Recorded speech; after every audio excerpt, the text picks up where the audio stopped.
Hello and welcome to a look back at one of the most eventful seasons in Scunthorpe United's history.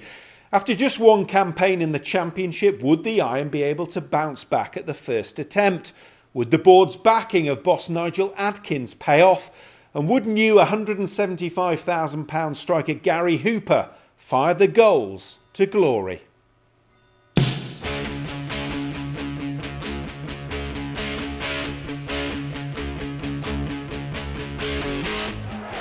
Promotion hopefuls Leeds United were the season's first visitors to Glanford Park, and rookie keeper Josh Lillis was seen at full stretch to keep out Andy Robinson's free kick. The Iron though picked up the pace and went in front on 57 minutes. Summer signing Gary Hooper slotting the ball under Ankergren after a neat 1-2 with Paul Hayes. The lead though lasted just 4 minutes as Enoch Shawumni headed home a Robert Snodgrass set piece.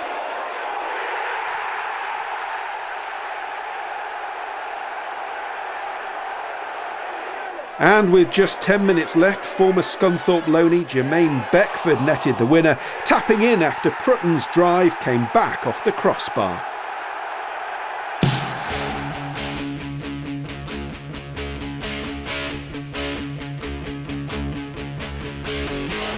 Scunthorpe went out of the League Cup at the hands of Hartlepool for the second successive year. Joel Porter heading in the first from Alan Power's far side corner.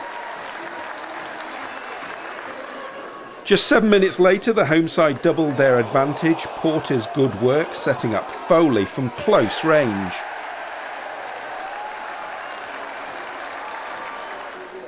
And James Brown rounded off the scoring with a great finish from 20 yards after neatly cutting through the Scunthorpe defence.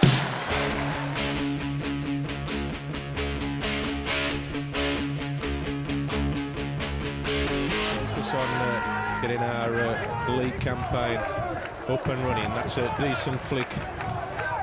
Hurst away down the left-hand side. He's got Manny Smith to beat. That's a decent ball to the far post. That's dangerous, and that's a simple goal. And it's number 8, Thompson, with the goal. It was so simple, really. Smith didn't block the cross at all. It was a decent delivery, and Thompson, in the first minute, gives the Iron an early lead. Gerard forced to hurriedly clear, but it's plenty of distance on Inabira. Is in one-on-one. It's going to be a sending off. It's going to be a red card, surely. It's going to be unfortunate for the Iron defender. I can't quite see who it is, but the referee has got no alternative here, Pete. He's got to reach for his red card, surely. Yes, and the Saddlers were reduced to 10 men on Tuesday evening. Now they've got an advantage for over 80 minutes of this game, and well, it's number 15, David Murphy. But nevertheless, it was clearly away, and here's the free kick, and right by it! That's a cracking goal, right to the man, and that's a wonderful equaliser by the Saddlers as a result of the free kick. And 10 minutes gone, it's 1 each, and the Saddlers ought to be looking to go forward now. But they'll be more than happy to take 1 point back with them to Glanford Park. Abire looks to get around the outside of Ariek-Pen. He manages to do so. Once again bustles his way past 1-2. Abire's in. Can he finish? Jabo Abire has won the game, surely, for the Saddlers. The man of the match, with a man of the match performance, tucks the ball under Lillis. It was a 1-2 with Ismail de Montagnac.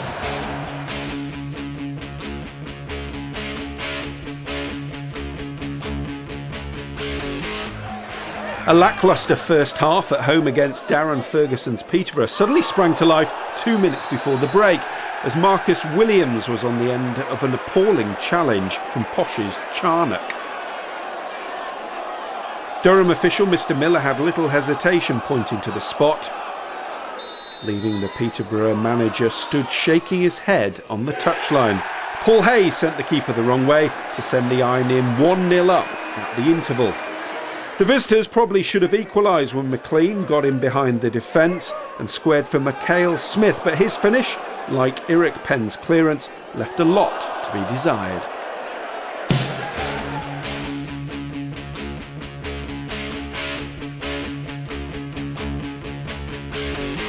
this is good defending by Counters. Hooper takes it well, gets away from Turnbull. Hooper again, but still Hooper inside the area, puts a shot in, and it's there. Well, there's enough blue shirts around, but Hooper scores his second goal of the season. And it's Grant McCann rather. It's saying I'll take proceedings over, I'll be the conductor, although Hurst is there. McCann swings this ball in, bounces in the area, and it's there! Well, again, the county defence, and it's Hooper. It's Gary Thompson feeling the full weight there of McNulty's challenge, which Mr. Boyson quickly blew his whistle to signal a free kick, and well, dangerous situation now for the county. Grant McCann. That's a great goal! McCann beating the outstretched hand of Owen Williams, and McCann makes it 3-0. A great strike by the number 17. So those 6 points from 2 games saw Scunthorpe ending August in 6th place.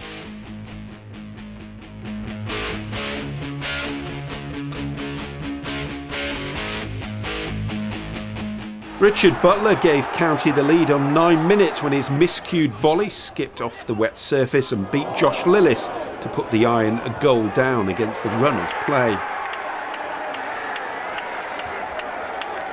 And despite numerous chances, it seemed as though the Irons Cup campaign had fallen at the first hurdle. But up popped striker Paul Hayes to head in Morris's corner in the 90th minute, and the delighted home support must have thought extra time was a near certainty. But the drama hadn't ended there. It was Hayes again who headed the winner, following a terrific save from Holt to snatch a last gasp victory for Nigel Adkins' men and send the fans home with plenty to talk about.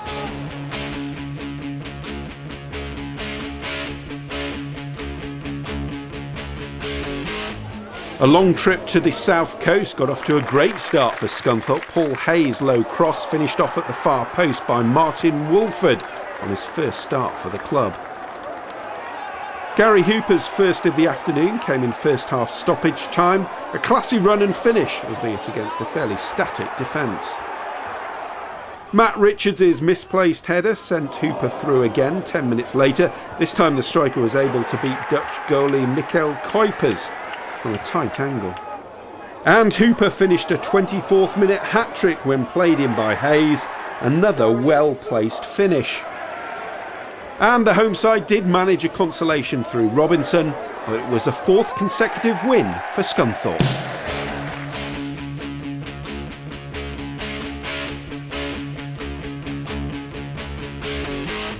A double substitution in the 58th minute was the turning point in this encounter. Nigel Adkins bringing on wingers Sparrow and Woolford, and within 3 minutes it was Woolford's teasing left wing cross flicked on by Hayes that was powered home at the back post by Sparrow. 10 minutes later and the Iron were 2 ahead. This time it was a surging run and drive from Woolford, which Carlisle keeper Williams could only parry, and that fell nicely for Hayes to tuck in from 10 yards out. Carlisle did manage to halve the deficit. Carlton scoring from close range following a smart chest down, but 4 league wins in a row for Scunthorpe put them 3rd in the league table and only a point behind the team they'd just beaten.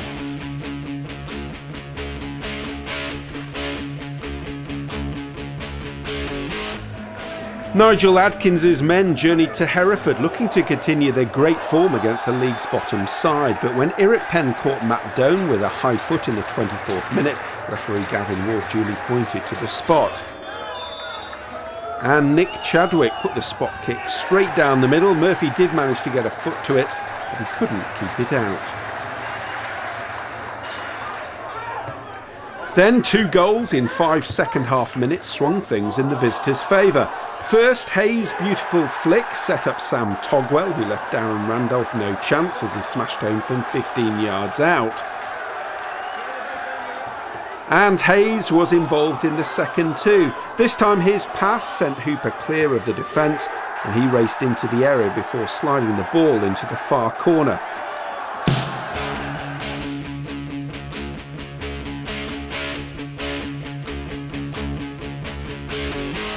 Visiting keeper Asmir Begovic was in for a torrid afternoon as Scunthorpe hit the ground running at Glanford Park.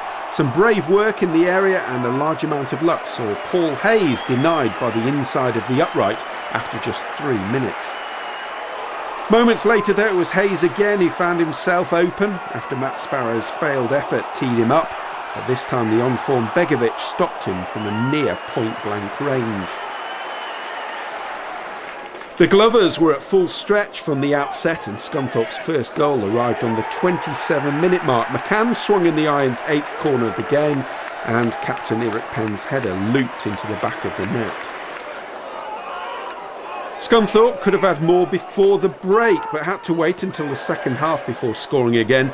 Burns' long cross was nodded back towards goal. McCann put the cross in and it bounced off the unlucky Terrell Forbes to seal the Irons' 6th league win on the bounce and for the moment an automatic promotion place.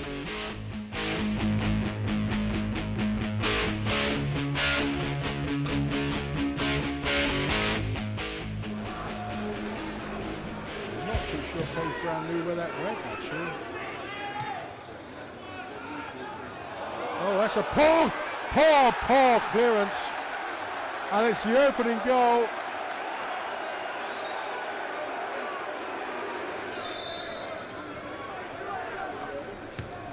comes from McCann. My goodness me! Orient are playing statues at the back,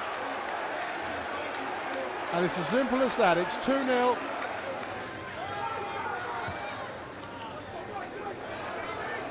Got a touch. Now Milligan, will it run for him? No, it won't. Yes, it will. Chance for Milligan. That's a foul. And it's going to be a card. And it's a red card. Now then, Orient have yet to convert this penalty, but if they do, all things are possible against 10 men.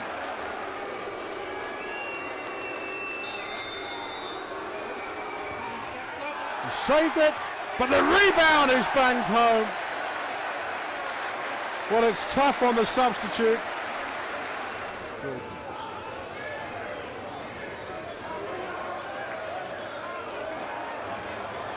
Boyd, there's a chance of purchase, and he scores. It's 2-2.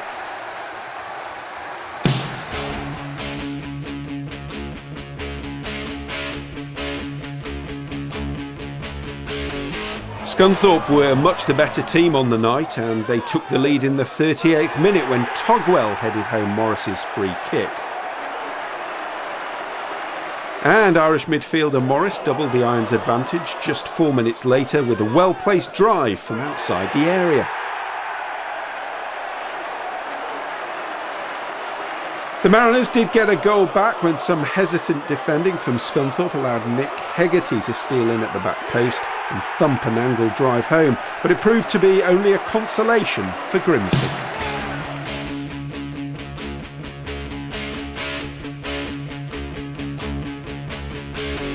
A 9th win in 10 games saw the Iron take top spot in League One, but it took 38 minutes to open the scoring. Gary Hooper's neat work on the right enabling to find wingman Martin Woolford to finally break down the railman's resistance.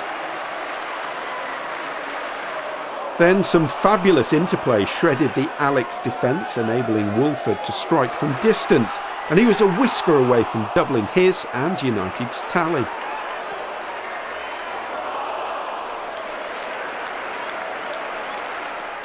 Midway through the second half and Hooper was again the architect. His clever pass found Hayes, who buried his effort past Collis with no hesitation.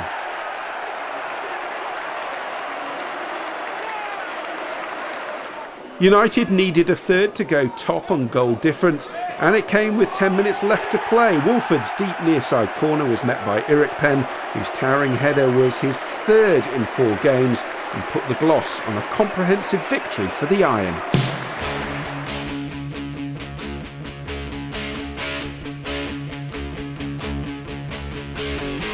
It was former Cheltenham midfielder Grant McCann who played the defence-splitting ball to Gary Hooper to race 50 yards and slot home past Scott Brown to open the Irons' account on 34 minutes. Cheltenham boss Martin Allen was incensed, as it was United's first attack of any note. But Allen will have felt much better when he saw Paul Connor equalise, heading home Alan Wright's corner from 8 yards out with 20 minutes left. And deep into injury time, May's flicked header found Matt Sparrow. He hit the ball early, beating Brown and taking the points back to Glanford Park.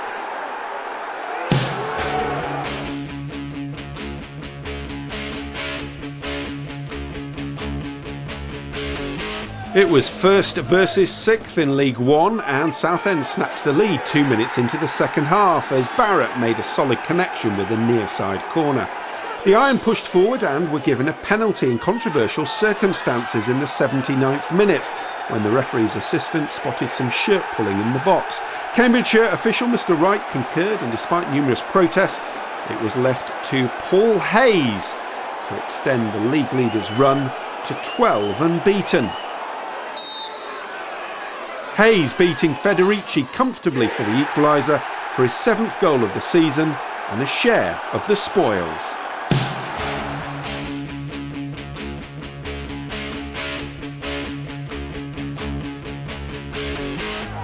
A 5-goal thriller had highs and lows for both sides, United getting the upper hand after just 4 minutes, as Hooper notched his 9th of the season with a crisp, low finish.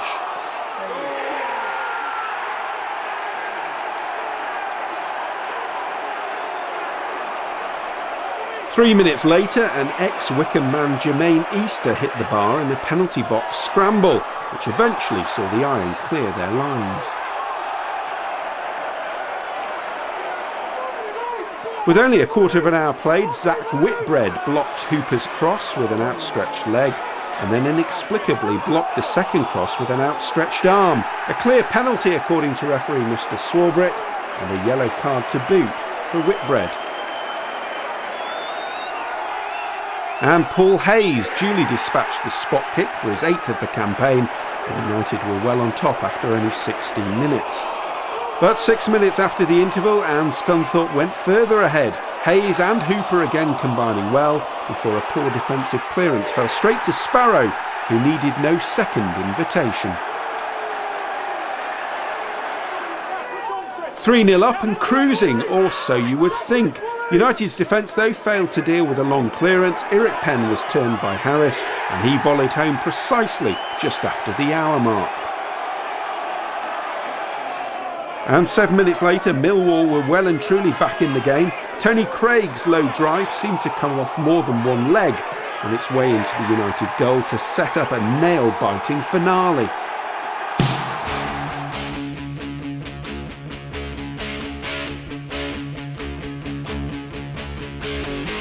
United started brightly against the Latics. Hooper's great run wasn't matched by his finish, which drifted narrowly wide. But that was about as good as it got for the Iron, who saw their unbeaten run ended in dramatic style. It was teenager Luis Alessandra that did all the damage for Oldham. His first goal, a strike from 25 yards, which took a wicked deflection and left Joe Murphy flat-footed on his goal line. There was nothing lucky about his second goal though, Neil Eardley finding room on the right to deliver a pinpoint cross, which Alessandra volleyed home from the edge of the 6-yard box. And Alessandra completed his hat-trick on the hour mark. Eardley again the provider, and this time the youngster arrowed a drive past Murphy from just inside the area. Both sides went on to hit the woodwork, but the night belonged to Alessandra and Oldham. And despite that drubbing at Oldham, the Iron went into November top of the pile, thanks to that 13-match unbeaten run.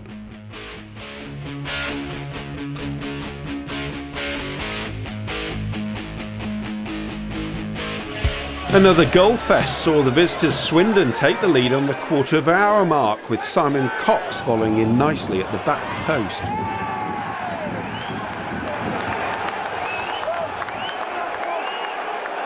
United replied 12 minutes later with an absolute belter of a free kick from Grant McCann, placed perfectly into the top corner. And 5 minutes after the break, the Iron took the lead when Wolford crashed in a shot which beat keeper Smith at his near post.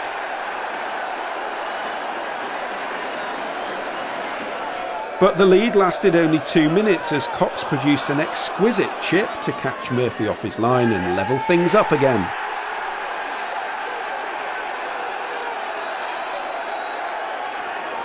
Just before the hour mark, Scunthorpe retook the lead. Christian Pearce, this time the beneficiary, off a Grant McCann set piece, but Swindon were not going to be outdone. 10 minutes from time, Billy Painter went down in the box. It was a foul, but he certainly added some theatrics.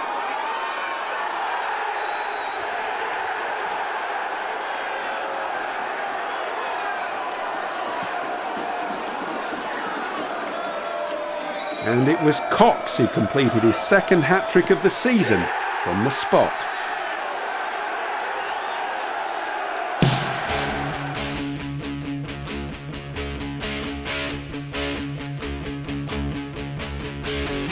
A really dour game at Glanford Park was settled in stoppage time by former Huddersfield Town defender David Murphin, who eventually headed home Kevin Hurst's cross.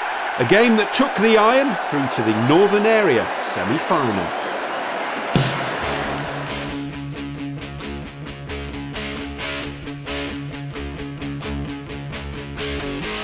And that's very much on the cards at the moment as Hayes gets in behind, squares it. It should be 1-0. The flag hasn't gone up. The danger's still not clear.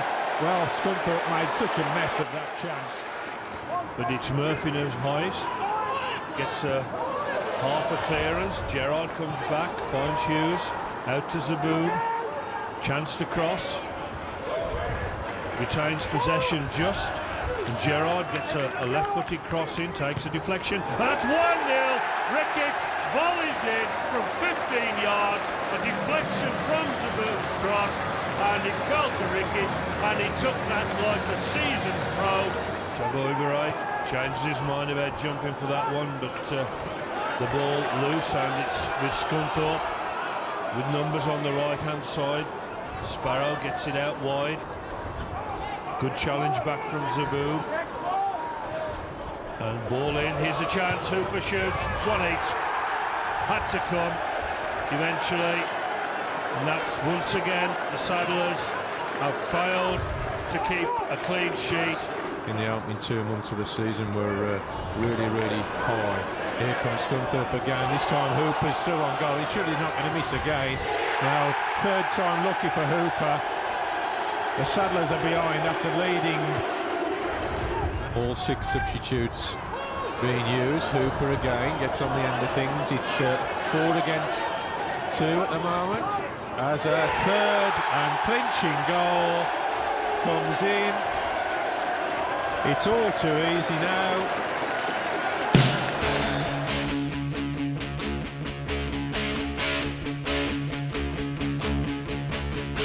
United stayed top of League One after their 2-1 win at Bristol Rovers on Friday night.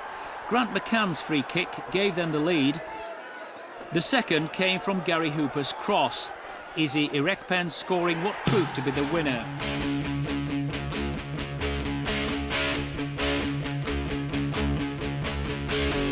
Leicester went top of League One at the expense of Scunthorpe after they condemned the Iron to only their second defeat in 19 games. Lloyd Dyer beat the offside trap to roll the ball in on 22 minutes.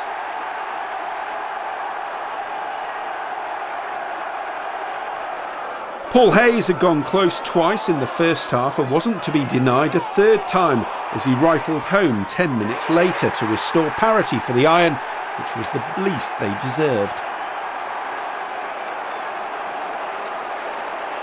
The Foxes attacked again just before the break, and Murphy did superbly to keep out a close-range effort from midfielder Bruno Berner. The defence equally reactive to the danger to clear for a corner. And with the game heading towards a stalemate, it was going to take a moment of magic to decide it. And unfortunately for United, it came from Leicester's Andy King. A fantastic 20-yard shot buried into the bottom corner, settling the game in the Foxes' favour.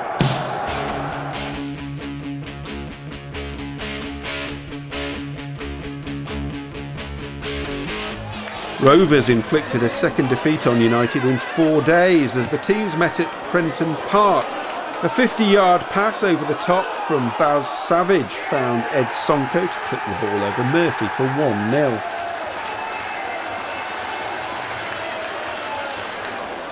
United should have been on terms shortly after the interval, but Danny Coyne somehow managed to avert Hooper's powerful header over his own bar. And with a quarter of an hour to go, Ryan shot and made sure of the points after his original shot was blocked. Fired in the rebound from the narrowest of angles.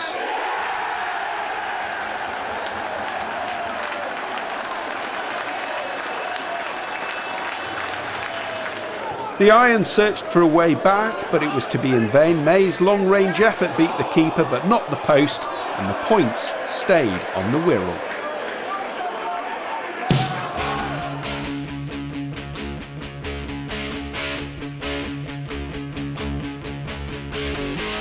Minnows Alfreton Town arrived at Glanford Park looking to continue their FA Cup run, and they held on for a creditable half an hour before Grant McCann's shot was too hot for keeper Tommy Evans to handle, and Ben May was on hand to nod in the opener.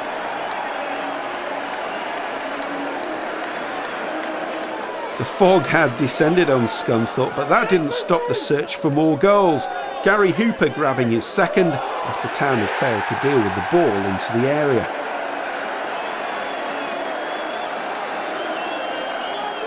With Scunthorpe losing striker Paul Hayes to a suspected broken cheekbone and Alfreton having Paul Clayton dismissed for an off-the-ball incident, Gary Hooper scored a third from a tight angle in the 83rd minute.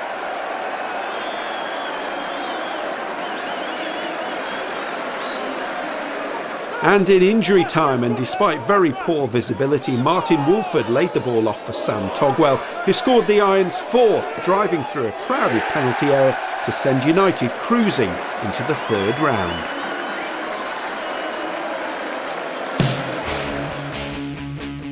But maybe United's cup runs were starting to catch up with them, as just one league win in 4 attempts during November saw the Iron end the month in 6th place.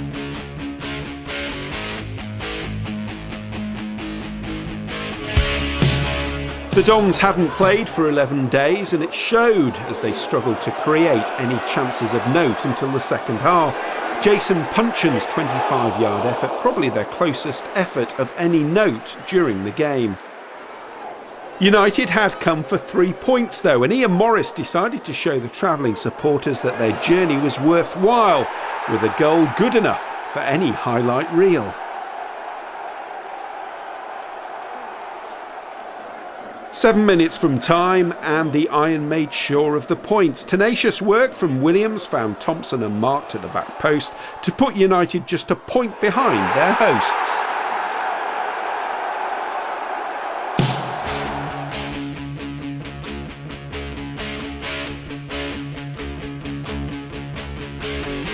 A tale of two halves at Glanford Park as United let slip a seemingly unassailable lead against Northampton. Iron proved they could get forward and score, but also showed they could be frail at the back. Ben May's near-post header putting United 1 up after 13 minutes.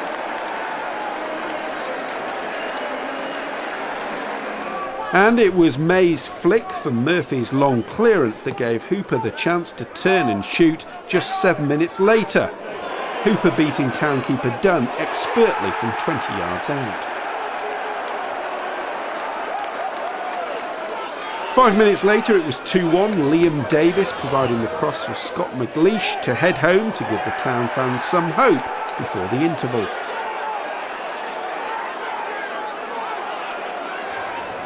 That was short-lived though, as Hooper headed in his 15th of the season and left unmarked following a Martin Woolford corner on the near side.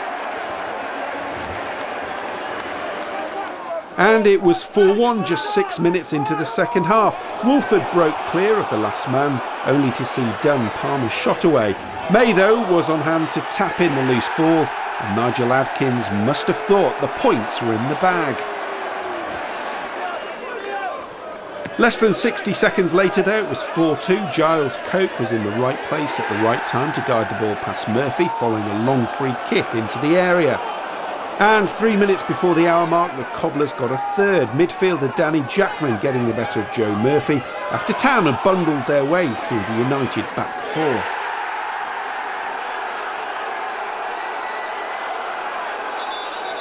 And 5 minutes from time, Jackman managed to curl a corner into the net from the near side to level it at 4 apiece, and the fingernails were well and truly being bitten by the home fans.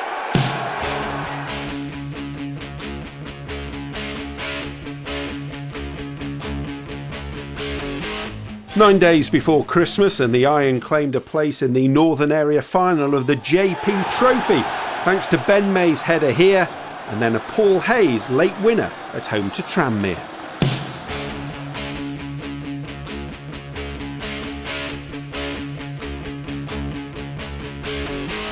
The goalless draw at the Community Stadium showed Nigel Adkins' defence were improving, but it happened on a day when his attackers weren't firing on all cylinders.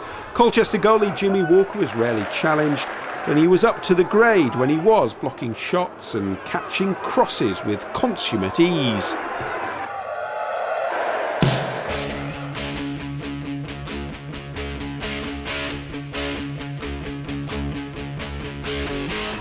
United gained revenge for their earlier defeat at the hands of Hartlepool by reversing the 0-3 scoreline at home to them on Boxing Day. If Grant McCann got a new pair of boots for Christmas, he showed how good they were in the 32nd minute with the beauty of a free kick. The Iron gradually started to dominate the game and extended their lead in the 47th minute. Patient build-up play and a nice flick from Wolford put Hooper in for his 16th of the campaign.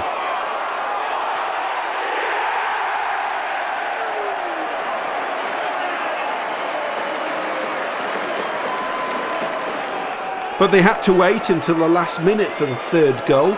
Frustration getting the better of Poole skipper Sam Collins as he held down Ben May in the area. Referee Mr. Kettle was in the prime spot to witness the offence and pointed straight to the spot. And there was no pressure on Paul Hayes as he converted from 12 yards and brought plenty of Christmas cheer to the Iron supporters.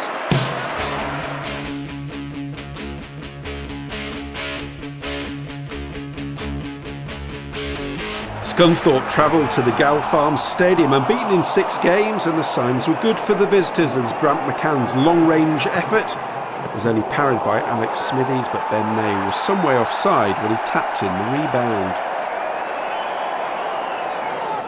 Things started to turn in the Terriers' favour, and Smithies pulled off a brilliant save to deny Hooper touching the ball onto the crossbar when the Iron striker must have thought he'd done enough to score.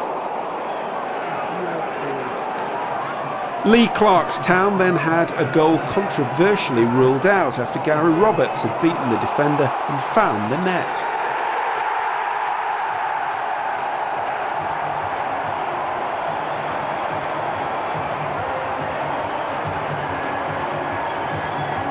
But Huddersfield did make the breakthrough on 65 minutes. Former Scunthorpe midfielder Jim Goodwin with a well-executed diving header against his former employers.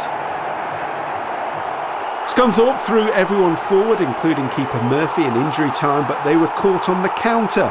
Alan Wright hauled down Danny Cadamartri and escaped any punishment as Gary Roberts found the empty net with the last kick of the game. And that defeat at the Terriers saw Nigel Adkins' men end the month as they'd begun it, in the final playoff spot.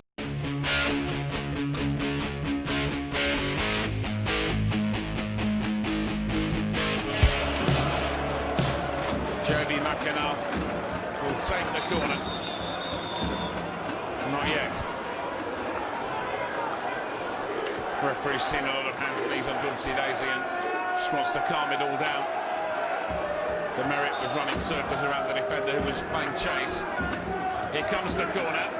Right away across. He's got a touch on it, and it's in at the far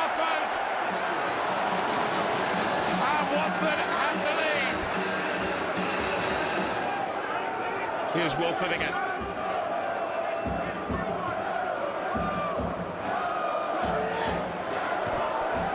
Sam Togwell, Hayes far side.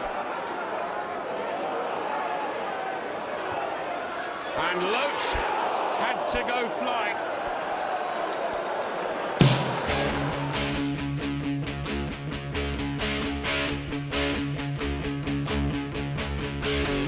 Scunthorpe returned to fourth in League One with a 2-1 win at Yeovil. Sam Togwell tapped in the first, before the hosts had Terry Skiverton sent off for elbowing Andrew Wright. Gary Hooper showed his pace to double Scunthorpe's lead just before half-time, but Yeovil set up a tense finale when Andre McCollin pulled one back in the closing stages.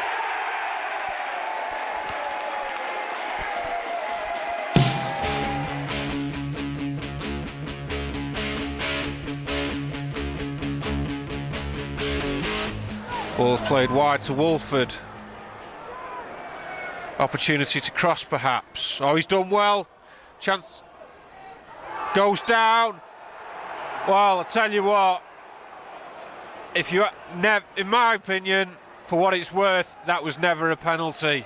I can't believe that, and that's an understatement. He went down like he'd been shot. It's going to be Hayes. Now Tomlinson is a good shot stopper, so you never know.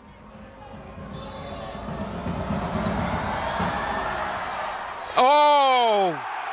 And I have to say, justice has prevailed.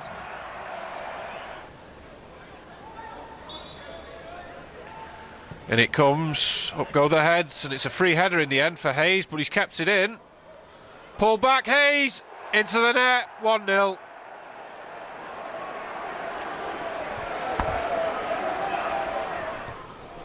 Finds the captain, Bode. Bode's ball over the top to try and find more. Williams gets in the way. Brayford. Into the box, goes down. Penalty kick.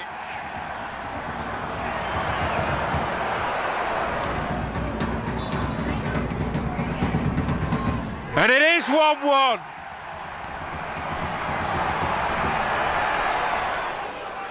Play to the back stick.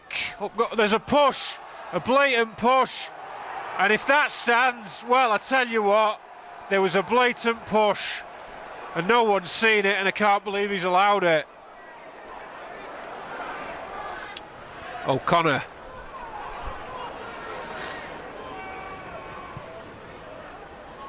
Chance for Crewe, surely! Yeah! Just what the doctor ordered.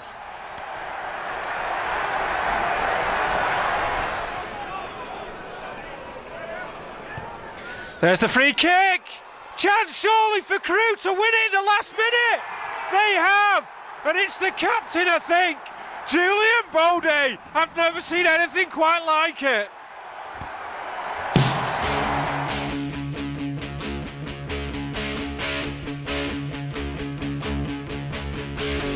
Scunthorpe dominated this Northern Area final but managed only 2 goals. Hooper's stinging right foot drive was well saved by Andy Warrington. A smart passing move led to the first goal. Martin Wolford started and finished the move with the help from a nice return ball from Gary Hooper.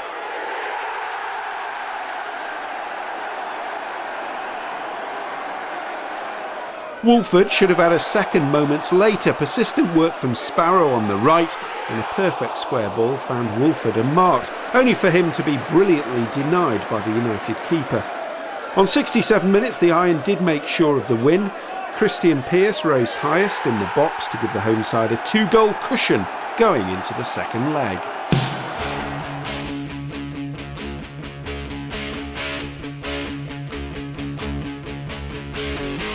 United got back on track in the league with a win against Leyton Orient. Paul Hayes with a well-struck finish following Martin Wolford's deep cross for the opener.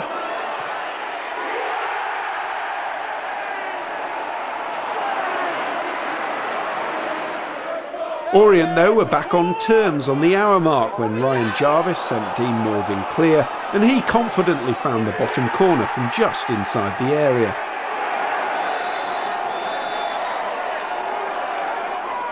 It took only 5 minutes though for the Iron to regain the lead, Thompson latching on to the loose ball and a crisp finish with the outside of the boot, meaning that all 3 points would stay with United. Martin Wolford could have had a third as his powerful run and angled shot bounced agonisingly back off the inside of Jones's post.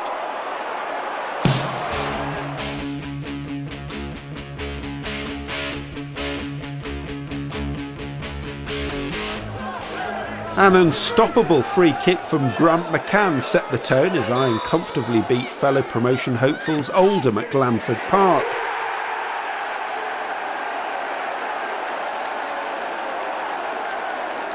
And it was 2-0 in the 33rd minute when top scorer Gary Hooper scored via the inside of the post to notch his 18th of the season. Scunthorpe could have had more, but the win made up for the reverse at Boundary Park back in October.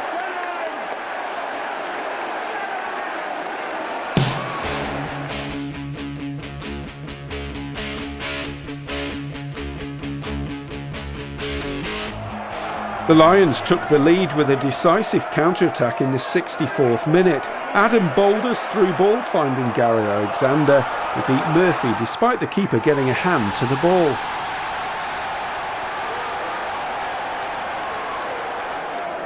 Scunthorpe though equalised in the 73rd minute. Gary Thompson's volley through a crowded penalty area was tapped in by Gary Hooper, who did look suspiciously offside, but the goal was allowed to stand. And with both teams looking fairly happy to settle for a point, Matt Sparrow hit a 50-yard pass towards Hooper, who brought the ball down and finished superbly past David Ford to send the visiting fans wild at the New Den. And that run of 3 league wins on the trot propelled the Iron to within a point of the second automatic promotion spot.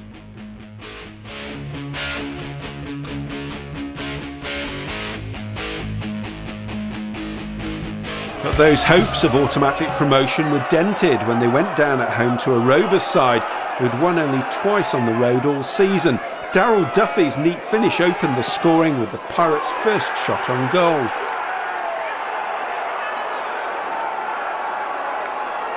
And it got worse for the Iron 10 minutes later as Joe Kaffour took advantage of some dubious defending to smash the ball between the legs of keeper Joe Murphy.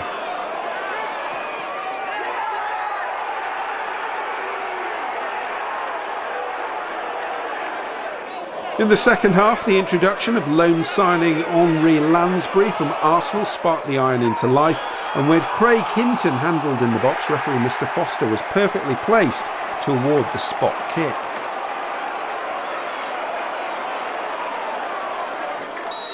Paul Hayes stepped up, but his feeble penalty was easily saved by Steve Phillips before being cleared for a corner. Rovers keeper Phillips was the busier of the keepers in the second half, although he was never in too much trouble. Grant McCann's free kick was easily palmed over. And when Phillips was beaten, he was saved by the woodwork. McCann's 30-yard thunderbolt hitting the underside of the bar, and Nigel Adkins was left to rue a lacklustre first half.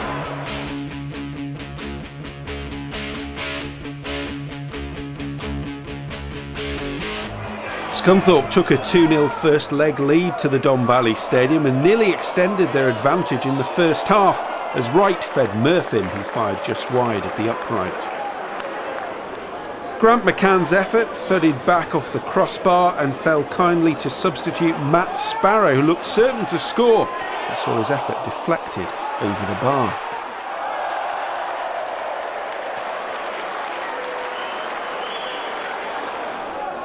In the 73rd minute though, a date at Wembley in April was sealed as Hooper raced clear of the defence, turned the last man and slotted the ball past Andy Warrington in the United goal to leave the Iron supporters celebrating long into the night. And Iron fans and the players were looking forward to a trip to the new look Wembley for the first time where they'd meet League Two strugglers Luton in the Johnston's Paint Trophy final. Oh, I was a bit tired at the time, but twisted him up and towed it past the keeper. So the keeper went down early and went over his hand. And it's taking you to Wembley? Yeah, it's going to be a good trip. Hopefully get a few crowd down there and go for it. Well, you play well tonight. I mean, you know, when you broke as a team, you look dangerous, you know, every time you go forward. Yeah, we break really good, to be fair. We defended well, really, clean sheet, 3-0 in aggregate, but we're going to Wembley and enjoy the day. Nigel, well done, job well done. Thank you. Yeah, I thought the lads were superb tonight. They were excellent in the first leg, played some fantastic football and put us a bit of 2-0 lead. And we've come here and we knew it was going to be a tough battle. It certainly was. I thought we defended very, very well. I thought the two centre-halves were absolutely magnificent. They did everything. But the team performance was bang on, roles and responsibilities. And we had several opportunities to go and score goals. It just didn't quite happen for us. But Gary Hooper's going to score that all-important goal, really, to see the tie off. Well, you told me before the game that your lads were well up for it, and it looked that way on the pitch. Oh, yeah, they've been magnificent all season. And bar from a few individual little, you know, lapses of concentration where we've conceded a few poor goals, you know, every week we've been top draw. And it's nice tonight that we've given our supporters an opportunity to go to Wembley. But we said at the start of the season I wanted to win the competition. So maybe the celebrations got carried away a little bit. But that's for the supporters, which is great, because now we've got an opportunity to go to Wembley, but I want to win the competition.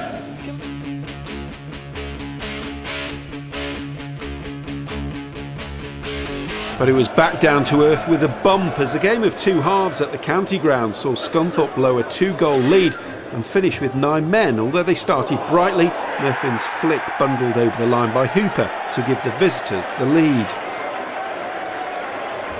6 minutes before the break and it was 2-0. Henri Lansbury marking his first start for the club with an excellent finish to beat Petra Brezovan, even if the goal celebration raised a few eyebrows. When the second half started, the fireworks started too. 90 seconds after the restart, Cliff Byrne got his marching orders for a poor tackle, earning him a second yellow card and a red.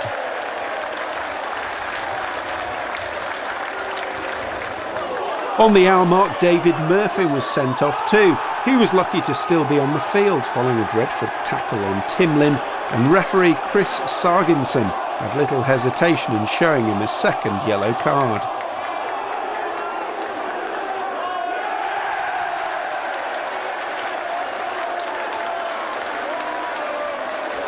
With only 9 men, Scunthorpe were forced to adopt a defensive formation, but when Timlin drove the ball home from the edge of the box in 63 minutes, things seemed to swing in Town's favour. Swindon brought on the lively Anthony McNamee, and his right-wing cross was put into his own net by Andrew Wright on 72 minutes to level it up at 2-2. With 8 minutes to play, the home side took the lead. Robson Carnu netting after the defence had failed to clear the ball.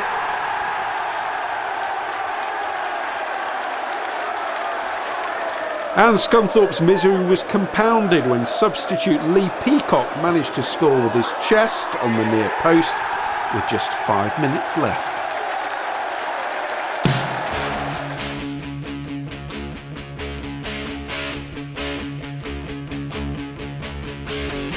Scunthorpe's away day blues continued as they lost 2-0 at Roots Hall. Goalkeeper Steve Mildenhall did well to deny former Southend striker Gary Hooper following Grant McCann's accurate through ball. The hosts got the breakthrough in the 54th minute, Anthony Grant's clever ball finding Theo Robinson, and the man on loan from Watford rounded Murphy and rolled the ball in from inside the box. Iron hit the woodwork soon after. A reactionary effort from Paul Hayes following Morris's cross left the Southend keeper rooted to the spot. But the Shrimpers made sure of the spoils 3 minutes from time when McCormack made space for a shot and found the net from 6 yards out.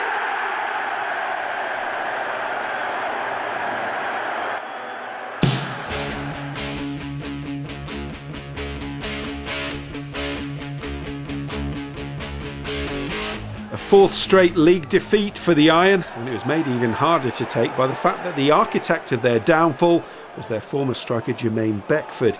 Beckford it was who opened the scoring in the 32nd minute after taking a pass from Howson on the right.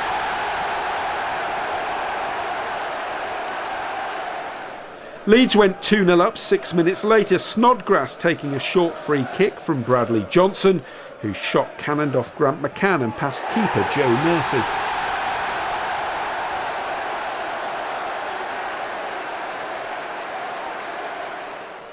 Scunthorpe got one back just before the break, Marquez and Ankergren going for the same ball and getting in each other's way, allowing Hooper to steal in and poke the ball home.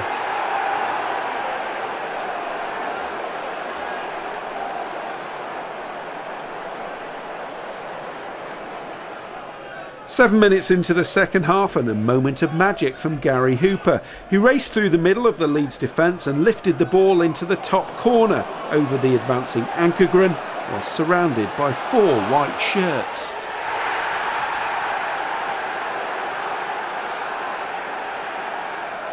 A terrific run and finish, and certainly well worth a second look.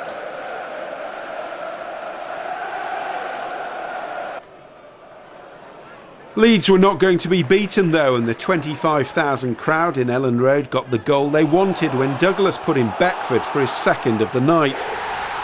Howson was sent off for Leeds late on, but the home side hung on as Scunthorpe lost more ground in the promotion race. And the big question being asked by all Iron fans was the trip to Wembley now hampering their promotion prospects?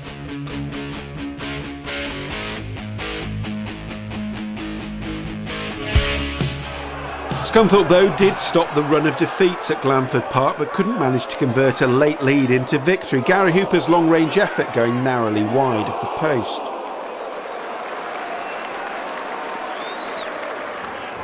With only 11 minutes to go, substitute Coyote Adejayi threw himself bravely at a Grant McCann free kick to give the Iron the lead. It lasted just 5 minutes though. Troy Deeney produced an excellent finish from the edge of the area to rescue a point for the Saddlers and then produced a Cantona-esque celebration to match his finish.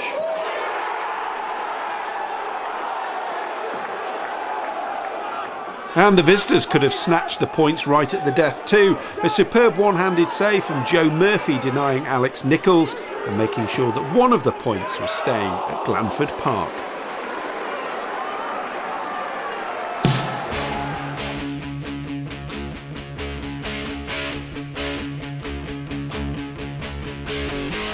Spectators were still arriving when Scunthorpe took the lead in the 6th minute at Glanford Park.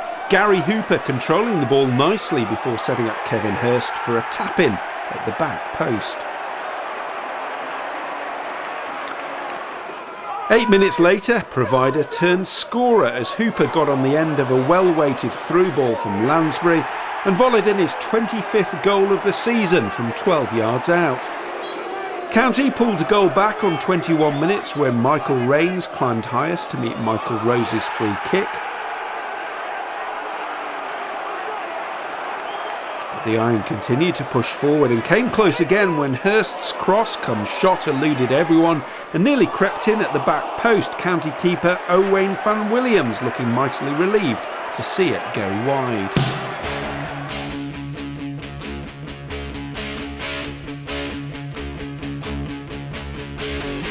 Scunthorpe dropped out of the playoff positions after losing at high-flying Peterborough. Gary Hooper had twice gone close before forcing keeper Joe Lewis into a wonderful save.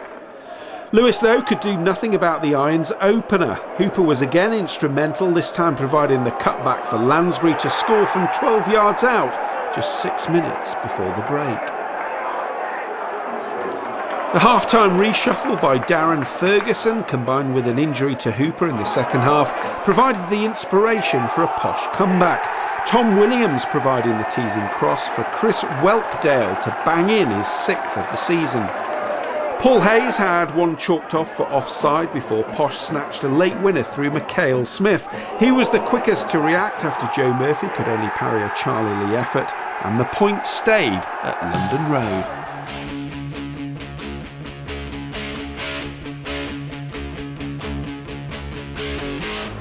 Lewis Neal's well-placed corner found Joe Ainsar in the near post to give the Cumbrians the lead in the 19th minute. The equaliser came in the 69th minute as substitute Martin Wolford's quick free kick found Hayes just inside the box, and Hayes beat his man neatly before hitting an unstoppable shot with the outside of his boot.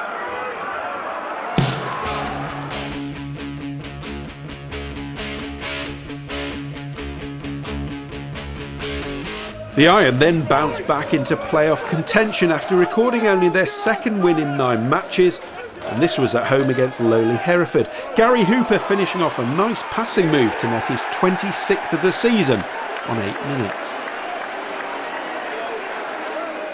12 minutes later, and Hooper set up Kevin Hurst to score with a similar finish from a similar position and spark a celebration which would have looked more at home at the nearby River Wye.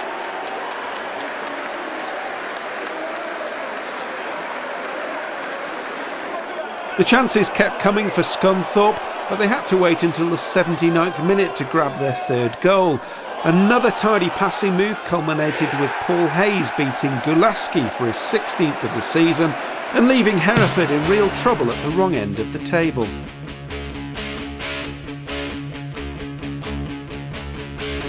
Gary Hooper had scored a hat-trick against the Seagulls earlier in the season. He caused them all sorts of problems in this fixture too, heading against the bar from Kevin Hurst's left-wing cross early on. On loan Arsenal man Henri Lansbury found Hooper in space on 42 minutes to smash home from 18 yards, heaping trouble on Brighton boss Russell Slade. And 10 minutes from time, the Iron were awarded a spot kick when a long ball over the top got the better of Albion fullback Matt Heath, and he brought down Hooper when he was through on goal. Hooper was frustrated not to be able to add to his tally for the season though, and Heath was shown a straight red card for the tackle. Grant McCann though hit a peach of a penalty that would have beaten goalkeeper Anderson, even if he'd gone the right way.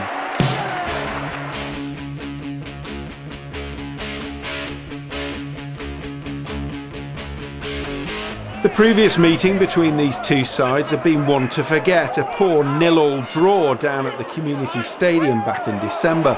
But Scunthorpe warmed up for their trip to Wembley with a comfortable victory, Gary Hooper showing some good determination to grab the opener 10 minutes before the break.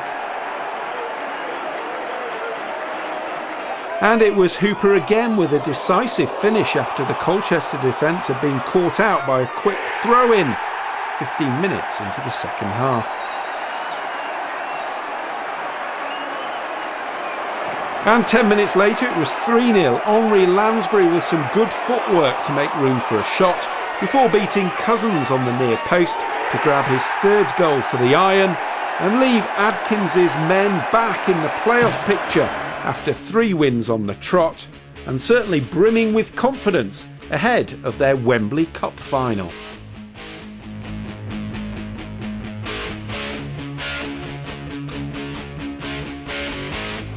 I'm sure that Craddock will be the lone man up front. The other two will tuck in and join in whenever they possibly can.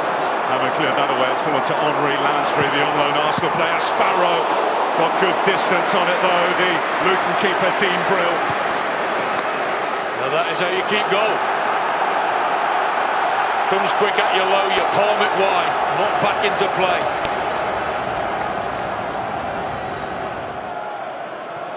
The tallest of sides, Luton, but George Pilkington has come forward from the back, the centre half.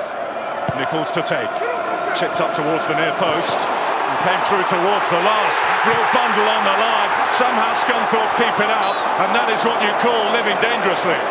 Well, that was a delightful corner put in there. It's good for both goalkeepers to be involved early in the game. Desperate for a touch. Outfield players are desperate to get their first touch, the first header, first tackle. Strong header by Hayes. It's fallen for Hooper here. Hooper!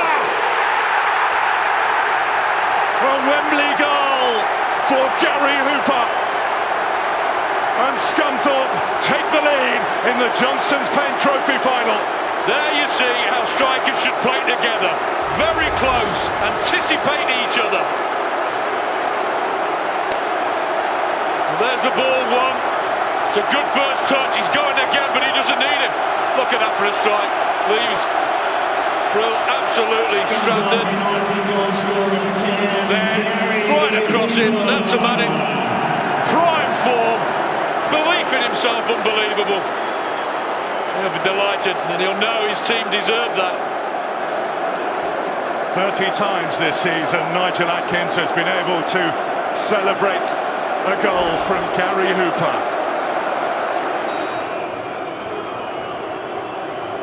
First Scunthorpe corner, this one.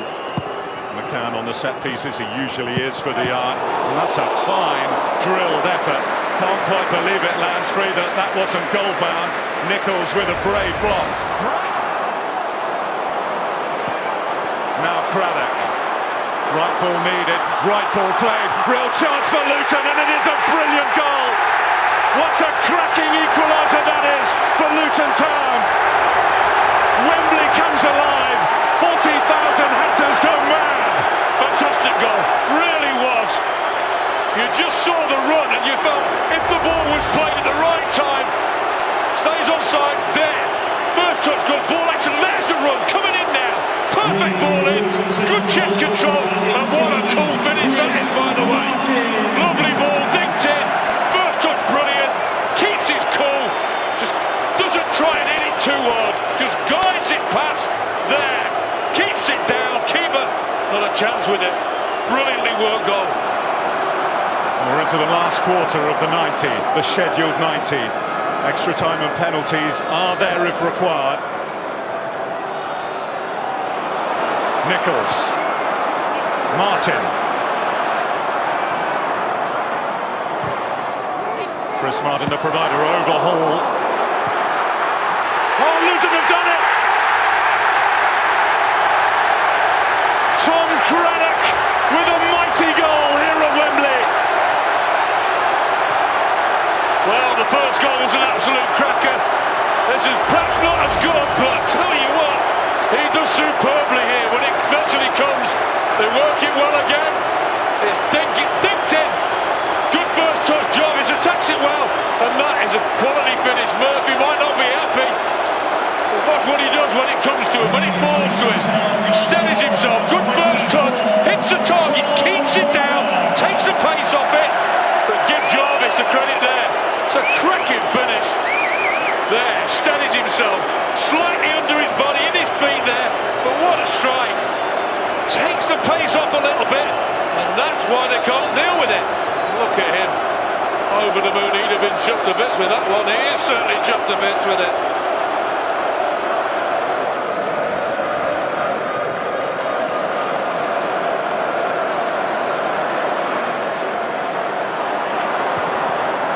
Excellent work! Oh, the crossbar denies!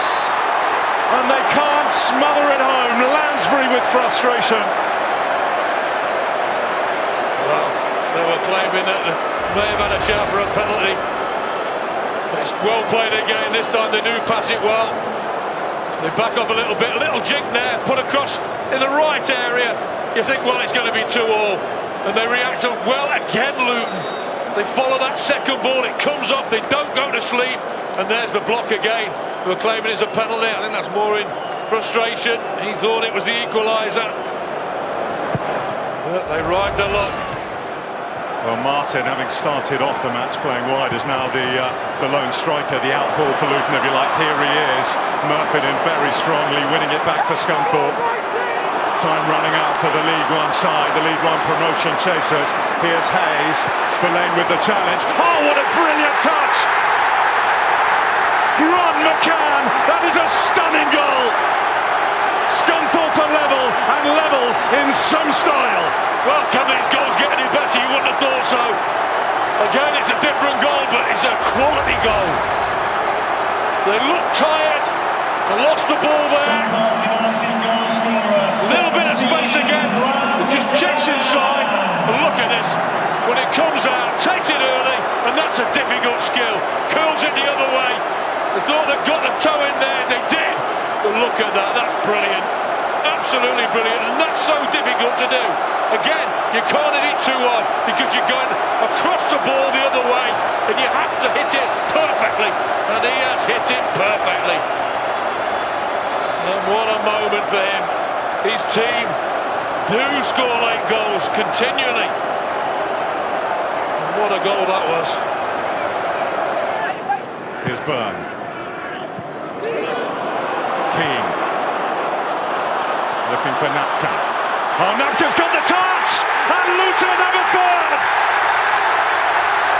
Claude Napka off the bench and potentially into history for Luton. Well, Williams looks like he may well have got a touch as well, but it's Luton and Napka who celebrate. Well, it's that long direct ball, stretching the game again. It's always going to happen, the tiredness sets in. Good chest control again, but it's put in the right area. Look at the run again by Napka. Dear me, who did get that touch? Williams looks disconsolate on the floor. Now, who got that deciding touch? Well, I think Williams has got a little bit on it there. There you see, going together. I'm sure that's Williams.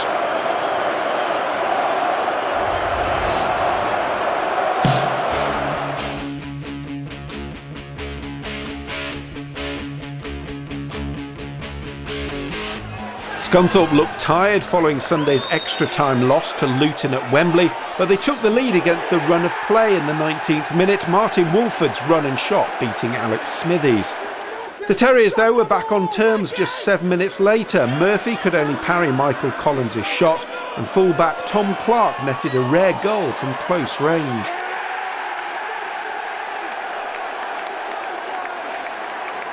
The Iron were forced to withdraw leading scorer Gary Hooper through illness, and Huddersfield took advantage.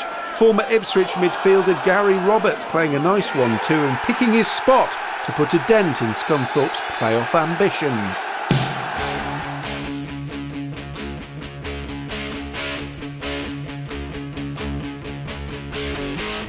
A welcome return to winning ways at the Victoria Ground for Nigel Adkins' men. Grant McCann's deflected free kick giving the Iron the lead on 8 minutes. It lasted only 10 minutes though. Andy Monkhouse's free kick was flicked on by Sam Collins for Michael Nelson to nod in from 4 yards out, despite the visitors' appeals for handball and offside. 10 minutes after the break, the Iron were in front again. Some generous defence from Pools, allowing Gary Hooper to get out to the byline and set up Paul Hayes, who found the net from 6 yards out.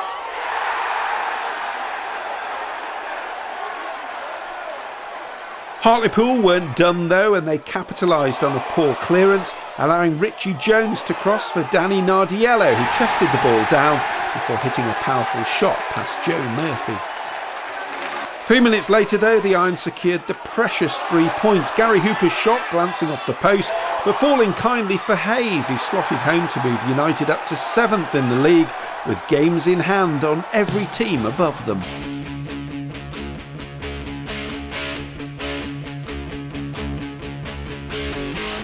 A below-par performance from the Iron saw the Dons pick up their 12th away win of the season. McCann's free kick didn't overly test Dons keeper Willie Garrett. 10 minutes before half-time and the visitors scored the game's only goal. A mistake from defender Cliff Byrne, allowing the Dons to counter-attack quickly, with midfielder Luke Chadwick scooping the ball over Murphy.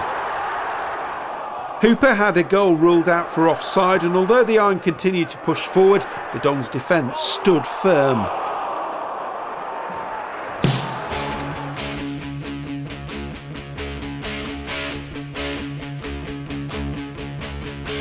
Scunthorpe had their chances to win at Northampton in League One last night, even though they went behind when Jason Crowe lifted the home side's opener over the keeper. United equalised on the stroke of half-time with a great header from Liam Trotter. Not a bad celebration either. They went ahead when Martin Woolford was bundled over in the box, and Grant McCann stepped up to score from the spot. But poor defending let Northampton back into the game. It was 2-2 on the hour when Ikechi Anya headed them level. Another corner gave Scunthorpe the advantage again. This time, Matt Sparrow muscled his way in and thumped in the Irons' third. But that wasn't enough to wrap up the points. Another corner and another equaliser. This time, Mark Hughes on the end of it to make the final score 3-3.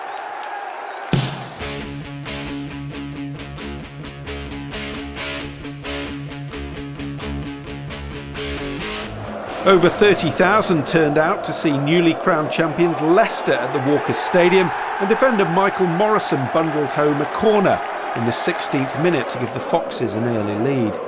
Martin Wolford took time over his cross and found Paul Hayes, who brought the ball down superbly before volleying the equaliser in the 57th minute. Hayes was having a good game up front and 10 minutes later was dragged down in the penalty area. Bruno Berner, the guilty party. There were few complaints when referee Hayward pointed to the spot. McCann's left-footed effort sent the keeper the wrong way and United were 2-1 up.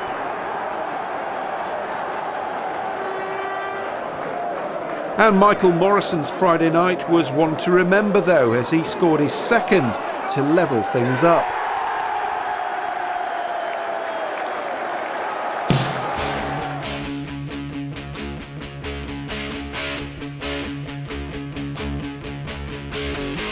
Martin Allen's Robins had already been relegated but put up a good fight for the first half hour at Glanford Park. Lillis's long-range clearance finding its way to Hooper, who was unlucky to see his shot saved by Brown. On 36 minutes the Iron went in front, Paul Hayes on hand to head in the corner and claim his 20th goal of the season. 4 minutes later, Scunthorpe captain Cliff Byrne got in on the scoring when he finished off a slick passing move to score only his third goal for the club. And after the break, it was one-way traffic against the relegated Robins, Grant McCann's long-range effort crashing against the crossbar. Henri Lansbury made it 3-0 on 67 minutes, some good footwork in the penalty area and a fierce low drive beating Brown at his near post and securing 3 vital points for the Iron.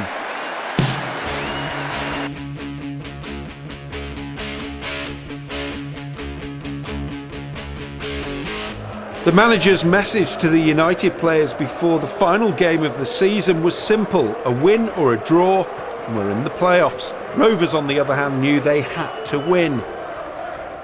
A tentative first half from both sides was starting to look as though it might finish goalless before Ian Moore's right-wing cross found Craig Curran unmarked to make it 1-0 on 39 minutes.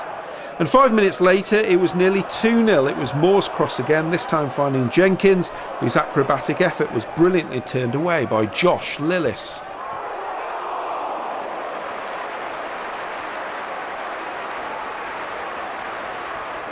Wolford then put Hayes in down the left and his teasing cross was headed over by Hooper.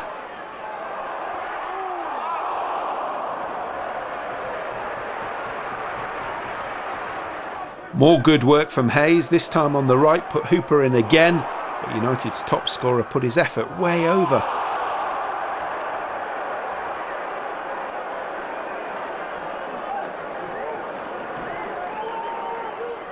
Next to try his luck was Grant McCann. His long-range effort took a wicked deflection and had Rovers keeper Coyne totally beaten, but finished up on the wrong side of the post.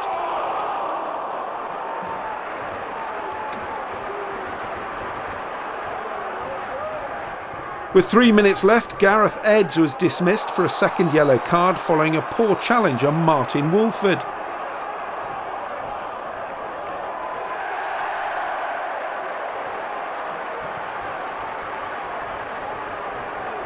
And from the resultant free kick came the moment the home fans had been waiting for. McCann's free kick was headed home by skipper Cliff Byrne and sent the home support and the players into delirium.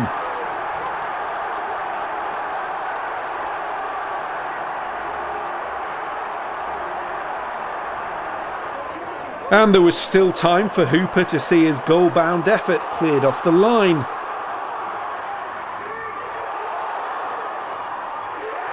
But United hung on for a draw And when the final whistle sounded, the pitch invasion commenced, and the Iron had made the playoffs. And they'd also given themselves the opportunity to book a second trip to the new Wembley.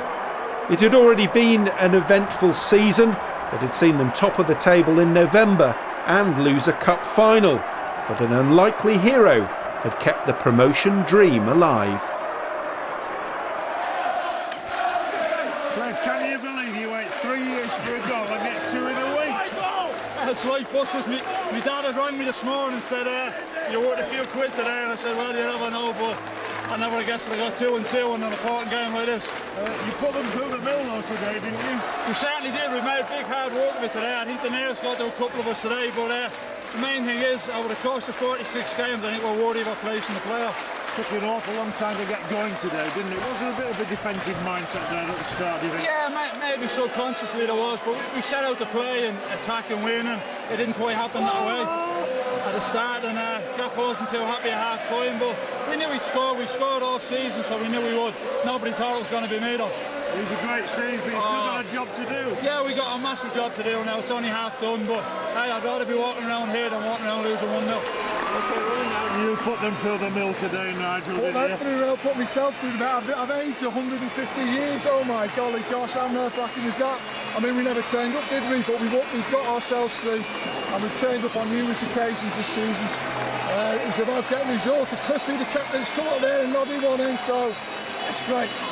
Throwing it with the end, flapping you out, getting over with, finishing. That was, we'll analyse that. We just never turned up. We had it to them. We wanted to get it forward and get the front foot, and we didn't. Tony stopped us. Well done to them. But we've got what we've deserved over the course of the season up to now. We're in the top 6. We're in a playoff position. Proper supporters. Now let's see if we go on and win it, because that's what it's all about. So, with Leicester champions, Peterborough claim the second automatic promotion place, leaving the MK Dons to take on the Iron, the winners to meet at Wembley in the League One playoff final. It's forward to Wolford. This is McCann. A terrific left foot on him. You can see that there. Great delivery out to the far side. Hayes. Oh, the keeper couldn't hold it, and Wolford's on hand. And Scunthorpe United take the lead, and there's less than 13 minutes on the clock. The shot came in from Hayes on the right-hand side. Willie Gray couldn't hold it, and Wolford did brilliantly to get some part of his body on that. I think it was his left foot. Let's have a look at the replay here. It's out to Hayes. Ball to him was from McCann. Right-footed shot. Gray couldn't hold it, and indeed it's the left foot of Martin Wolford that gives Scunthorpe United the lead. Great reactions from the midfielder. Another look at that. Look at the speed he managed to get his foot on that. He was falling forwards as well. That would be an injustice. Sterling making a nuisance of himself at the front post. That's upwards rather than outwards. Sterling's header, it's in, and it's Wilbraham. And Milton Keynes Dons are level. And well, can you believe it? It shouldn't have been a corner in the first place. Joe Murphy looks absolutely distraught. And the worst possible punishment for Scunthorpe United. Milton Keynes Dons equalised from a corner that should never have been. See the replay again. Sterling making a nuisance of himself, as he is prone to do on the near post, and it was his header back in, flicked on by Wilbraham over Murphy and into the net. There was appeal for an offside. And of course, Sparrow's back there on the line, so there's no chance of that. And it's the deftest of touches from Wilbraham. It's from Hooper looking for his strike partner Hayes, who's through on goal. Oh, the shot took a deflection off the defender, and Willie Garay's done really well to get down and stop that. There's the ball over the top. And Hayes going through on goal. You can see the slight deflection there, and Garay has done really well to get a hand to it. It's going to be a corner to Scunthorpe United. It could have been a lot worse for the Dons. Taken short. Ball over to the back post, headed back in. Pearce, oh! Well, how's he missed? It must have got a touch off Sterling. And Christian Pearce can't believe it. Well, it was taken short, so a decent ball in. It's Murphy that wins the header at the back post. There's Pearce with a turn and shot, and Sterling, who was lying on the floor, somehow got something on that to deflect it over the bar. Well, you have to credit the defender. Real alert work to get his foot in the way. That's certainly saved his side a goal. Dons on the attack again. There's the left-footed ball forward. Finds Wilbraham. There's no flag here. Wilbraham's crossed to the far post. Well, there's a man coming through. The danger's not over yet. He's come back to Wilbraham in the penalty area. Laid across. And they can't seem to get the shot away. Lewington with a header out to the far side. Scunthorpe picked possession up, but Lewington's won it back. As a cross comes in, it's deflected again. McCann wins the header. It's a little bit scrappy, to be fair, at the moment. Oh, there's a great chance here. Surely they're going to go in front. Second chance as well, and Murphy somehow gets his body in the way. Well, that's some really brave defending from David Murphy. The former Huddersfield Town man certainly saved a goal there. Goodness me, Baldock was, he had two chances. He was through the first time and the keeper got a touch, and then Murphy threw himself in the way. I wonder if we'll get another look at that. Oh, indeed we will. Just broke so kindly, didn't it, through the defender's legs. Murphy comes out, meets the first one, and Murphy in the right place at the right time. Well, if Scunthorpe United go on and win this tie on aggregate, they might look back on that as a crucial moment, as Baldock was denied. Great play from the Scunthorpe United fullback. Gouray's long clearance. A flick on here, this is Baldock. Oh, Murphy's done well. Danger's not over yet. And hooked clear in the end. Murphy's taken a knock there.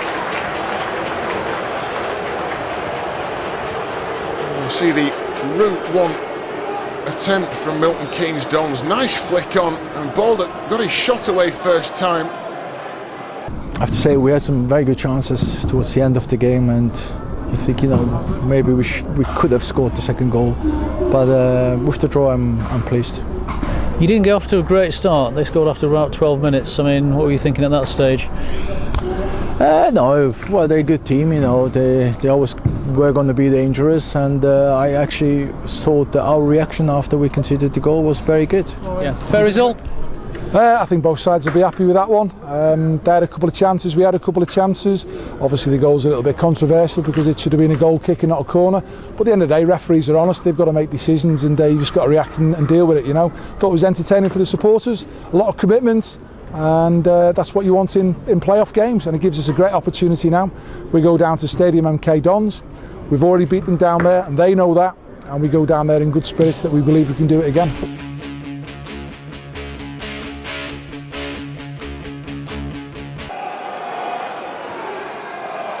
Good ball to Thompson. Thompson, great chance here. Can he find any kind of finish? No. Well, the door closed. Why did he collect? He left it too long. You've got to get your shot away earlier. They get sucked in a little bit. Look at the run. He just checks inside. Lira doesn't go with it. He stays wide. Checks inside. Now hits it. He doesn't. He gets tangled up, and the chance is gone.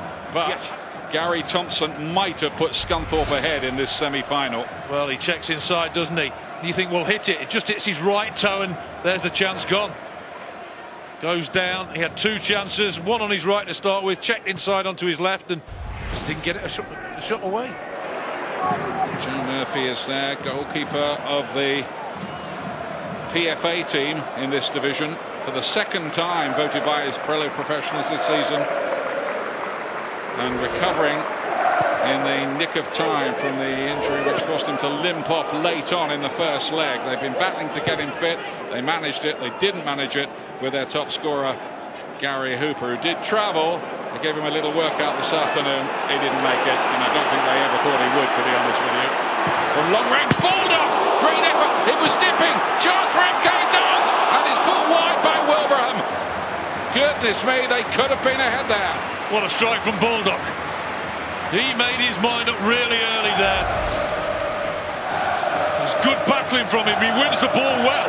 They back off him, hits it from range, and that move, and give the keeper Murphy every credit, but the follow-up when it fell to Abraham, look at that dip and move, palms it away from goal, but you just expect Wilbraham, to hit the target with that, agonisingly, just goes beyond that far post. And he probably realises that's the best chance of the match so far. Early ball from Lira turned into a very good one for Punchin. Taking on Morris onto his good left foot. Punchin turns again. Tricky stuff. Punchin, great effort. Wonderful piece of solo play there from Jason Punchin. That's what he's capable of. He's an enigma at times. But what about the ball from Lira? Volleyed it out to him.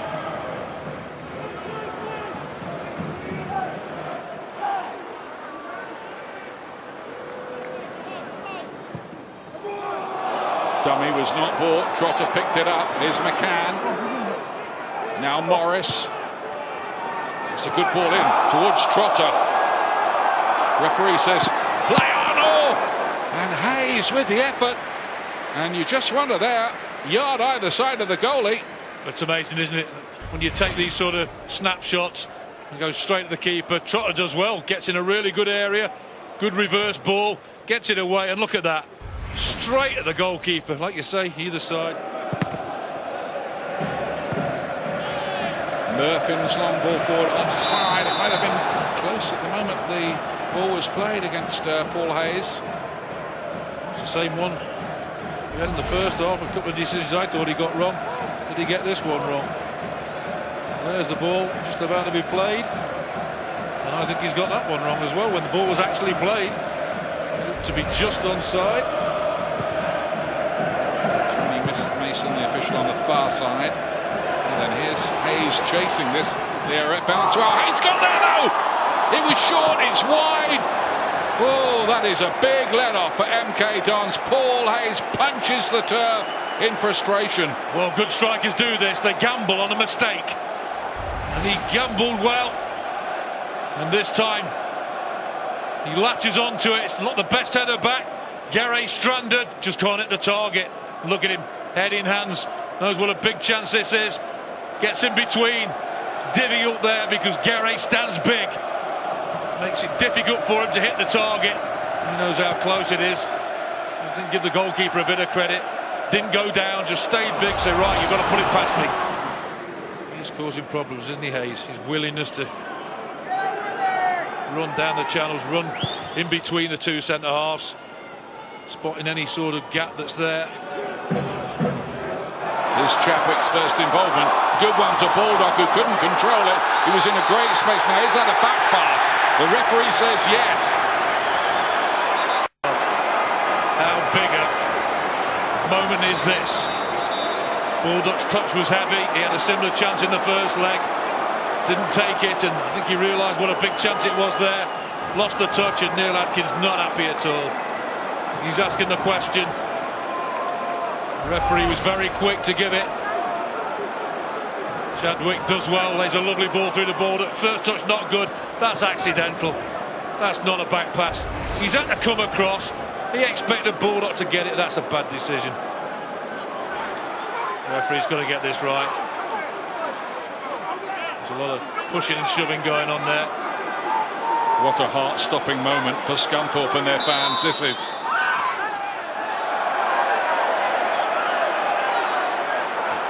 Punchin' it is! It shaved the outside of the post and went behind, and then Murphy hammered the ball in the crowd in frustration and annoyance at the original decision. And is he going to get a booking? He is for that. Well, he's going to get a booking, but you can understand why he did that, because there's no way in this world that is a deliberate back pass, and that could have put them out of things. Guerre, the goalkeeper, launching it long. Baldock, can he get on the end of this? Away by Morris, not far. Here's Punchin. Regan, good so far. Chadwick, Regan again. Lovely move by MK Dons. Wilbraham couldn't quite finish it off, but that was the move of the match. Certainly was. beautifully constructed. Just deserved the finish, didn't it? Good movement, good support for the man on the ball. Lovely weighted ball by Chadwick. Perfect ball across, and you just think, Wilbraham, any sort of touch, and it's going to be on target. Lovely weighted ball, terrific across the face. You just think any sort of touch is a goal, and somehow gets a touch. Watch this, right in the centre of the goal, and somehow gets it wide.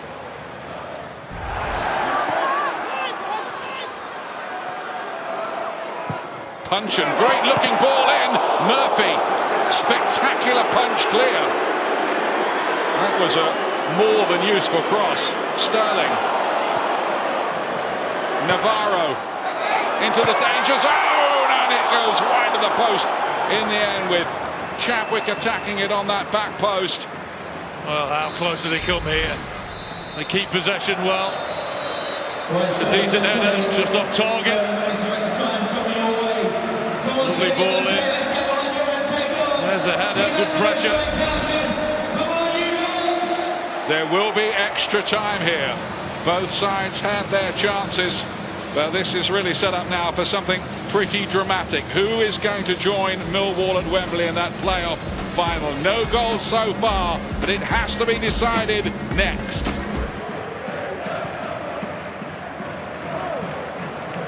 Is Fort. Good ball from Hayes to Fort. Can he get the shot away? He did! Well, but it arrows just wide. All opened up for him, didn't it? I thought he was going to hit it with his right. Chose to go with the outside of his left. Again, two get sucked in. A lot of space, a lot of time. Goes with the outside of the left and nearly beats Guerre. Looks up, tried to bend it round. Went the other way, didn't it? He was looking for the bend to go the opposite way. And all those fans in the claret and blue shirts behind this goal, trying to suck this one in for Scunthorpe. Here comes that corner kick. Lewington didn't really win it. Back in by Murphy, and Guerre chooses to punch. It looked like he might have been able to catch it. Nobody near him, was there? Crosby plays it into the danger zone. Murphy, can he get there? Oh, he's against the post. What an escape for MK Dons. David Murphy nearly won it there for MK Dons. For Scunthorpe, I should say. Oh, somebody down in the box. He knows how close he has come to being the hero. It's a horrible ball to defend, this is. They get the look of the bounce, stretches his foot out, outside of the post, and just when you think they're going to snatch one, he reacts well. They've just got a touch from the defender as well. And look at that. Thinking we didn't have to go to penalties if that had gone in. He thinks it's in. No, it isn't.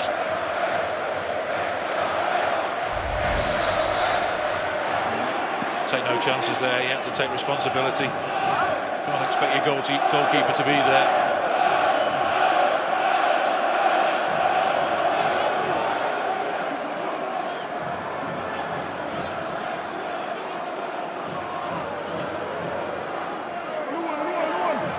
Throw towards Trotter, back in by Hayes, goalkeeper Guerre on the stretch, punches it away. Good athleticism here, like it might be going out, the ball pops up in the air, that's a good ball back in, wasn't going in, but he didn't know that. That's good goalkeeping. Security goes to number 12, Willie Guerre. Wonder if Roberto Di Matteo knows that MK Dons historically have only been involved in 3 penalty shootouts in their whole history. They've won the lot. I tell you what, Murphy's laughing. Willie Guerre has just been given man of the match. I'm laughing as well, actually. Yeah, that's extraordinary. How can you give the man of the match yet? It's not finished. It is now. It's a penalty shootout. Willie Guerre will have a big part to play now. Whoever thinks he's man of the match on what happened before, and so too will Joe Murphy. A place at Wembley depends now on the spot kicks. Don't go away, that's coming up live for you. So here is McCann. cool as you like. 1-0 Scunthorpe. Fabulous. What a penalty that was. Peter Leven. And good run. Right down the middle, and it worked. Tell you what, it wasn't the best, was it? Paul Hayes is next for Scunthorpe. 20 goals this season. Beautifully done. He did it against that same goalkeeper in a playoff final for Barnsley against Swansea in 2006. He's done it here. 2-1 Scunthorpe. Roberto Di Matteo is still Mr. Cool about it all. Outwardly anyway. But is Wilbraham. Oh, that's a fantastic penalty. It had to be, because Murphy gets right. Andy Crosby. It is a brave one. Is he going to do it? Oh, yes. Very, very good penalty. Tremendous. They've all got in that right-hand corner. Alan Navarro. So's that one. They've been brilliant penalties. Fabulous. And he gets the right way again, didn't he, Murphy? Interesting to see how close he gets to this one. Here's Cliff Byrne, whose 88th minute goal in the final game against Tranmere sent Scunthorpe into the playoffs. Otherwise their season would have ended then and there.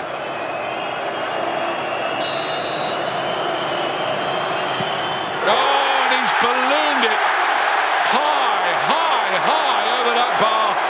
Well, he went that high, it's nearly in the concourse. So sad that, but it's not over yet. Jason Puncheon is next, but if MK Dons score with these next two penalties, they are going to Wembley. Here's Puncheon, and it's been saved! Brilliantly saved! Strong hand, Joe Murphy rescues Scunthorpe. Well, I'll tell you what, he's got quite close. He's so quick across his line. He gets the right way on most occasions, but the quality before that has been that good, he can't save it. This one, it's straighter, it's not in the corner, it's hit with power, good height, good strong hand. Fifth penalties coming up. We're level again at 3-3. It's Liam Trotter now on loan from Ipswich. He missed the Johnson's Paint Trophy final because he was ineligible. Can he get to Wembley in this one? He's done it. Trotter. Now that is cool. That is a pressure cooker situation. It all comes down to Miguel Angel Lera, who might have been sent off, possibly. Well, shouldn't have been on the pitch for me, but he's got the chance to take it to sudden death. Talk about pressure.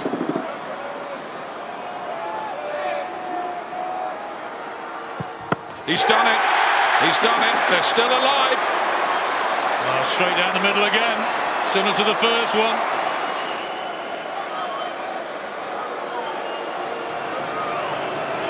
Sparrow now. Matt Sparrow, long-serving Scunthorpe player. Oh, he's missed it! Off the underside of the bar and out, and that opens it up for MK Dons. Jude Sterling can win it for MK Dons. He can send them to Wembley if he puts this one past Joe Murphy. Well, Guerre's not saved the penalty, has he?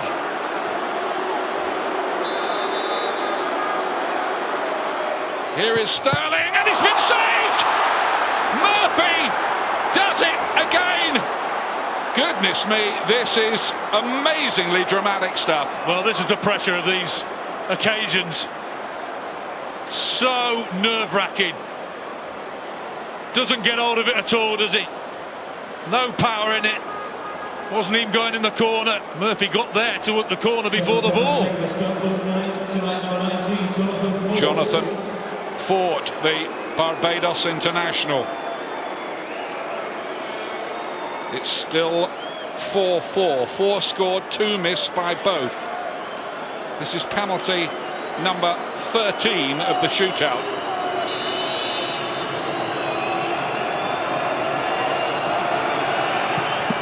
He's done it. Ford. Scunthorpe. Suddenly the pressure's back on MK Dons. He's done it rather nervously. It seemed like Gary dived over this. Straight down the middle. He did, went through his legs. Dear me, delight. But how fortunate was that? And he knew it straight away. We're down now to the people who didn't volunteer initially to take the penalties, of course. It's Dean Lewington now. Yeah. That's brilliant. That is brilliant penalty. Possibly one of the best.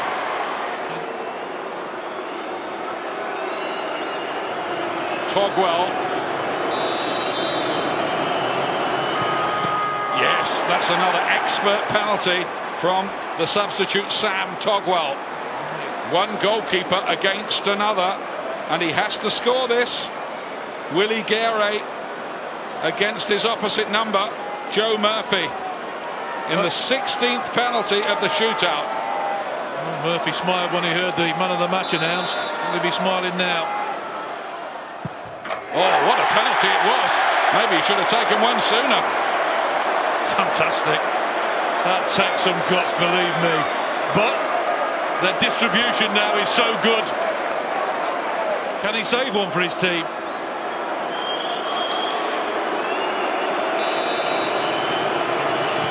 Yes, nicely done. Well, quality, quality, quality.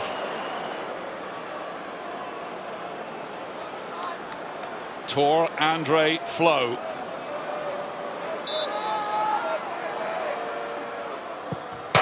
No! The legendary player doesn't do it, and Scunthorpe United are going to Wembley.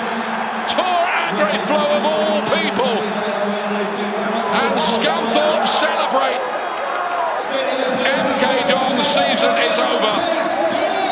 And it's an absolute heartbreaker for Roberto Di Matteo, for MK Dons and for Tor Andre Flo. Scunthorpe have won it by 7-6 after a penalty shootout and a night we thought would never end here. Nigel, fantastic, well done. It's emotional, yeah. Dramatic, gone all the way through to the final kick of the ball. You know, we've had challenges all season long, that's 59 games. And we're going to Wembley again, isn't that great?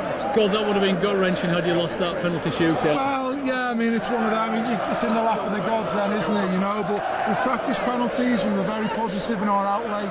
Go in there, the lads were together as one, you know, and we've got such an honest bunch of players. That's what I keep talking about. You know, total belief in them, and they've gone out and they deservedly get themselves to Wembley again.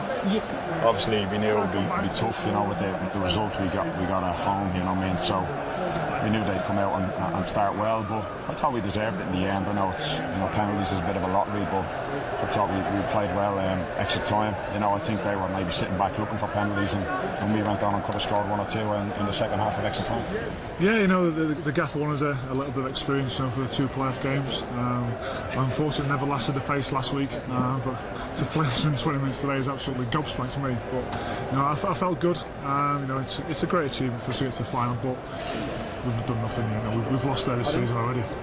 We don't want to do that again.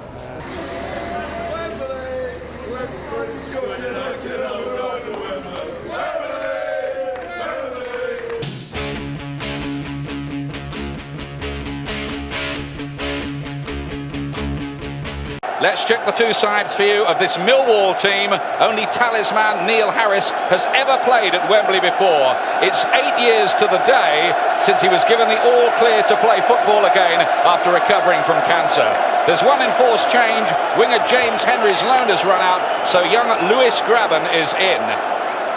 Great news for Scunthorpe. Their 30-goal top scorer Gary Hooper has won his race to be fit. He scored 3 against Millwall this season. Sam Togwell returns in midfield. That means Gary Thompson and Liam Trotter miss out. 10 of this side have played at Wembley before, and 7 of them were relegated from the Championship a year ago.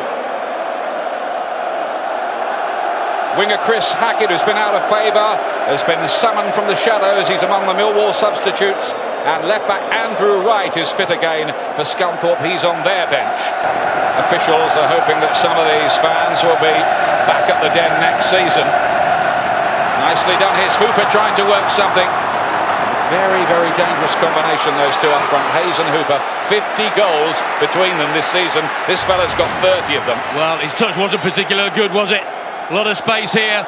Just goes away from him, couldn't play it to his right. Again, they brought massive support, lost to Wigan in the last minute. Harris here, getting behind, and a chance early on, and they nearly had it for Graben there. Well, that's what Harris does well. Plays off the shoulder of the centre-half. It's a long, hopeful ball. He gets him behind. He doesn't try and hold the ball, just puts it in an area. Unfortunately for Scunthorpe, the header's straight at the goalkeeper. But this is what he does well. Looked up, saw that Graben was coming in. Somebody's launched long, and there's a bit of pushing and shoving.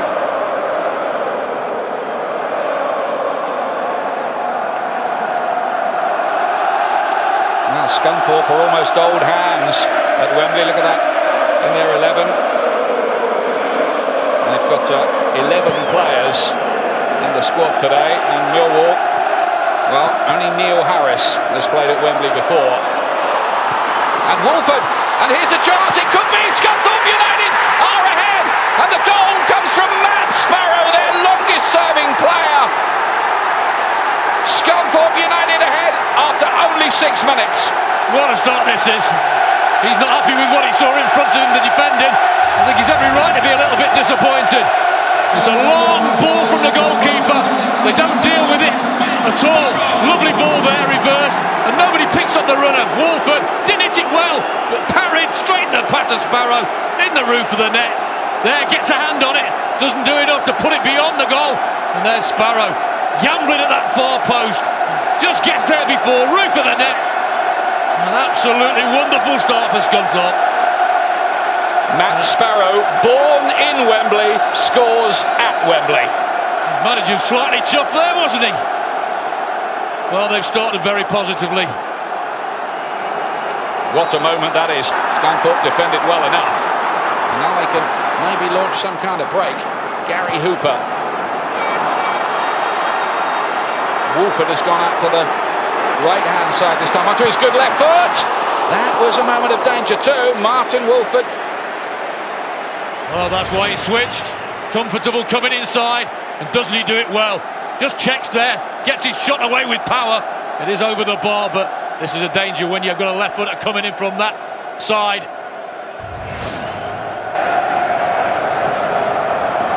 Hooper here with a bit of room, taking on Zach Whitbread.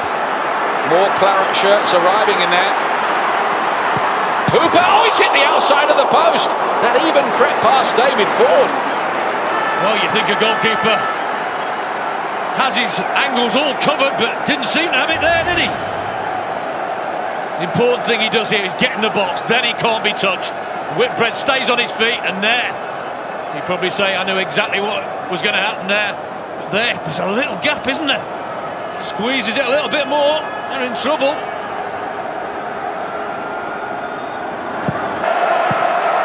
Martin, and again it was cut up by McCann, the Northern Ireland international.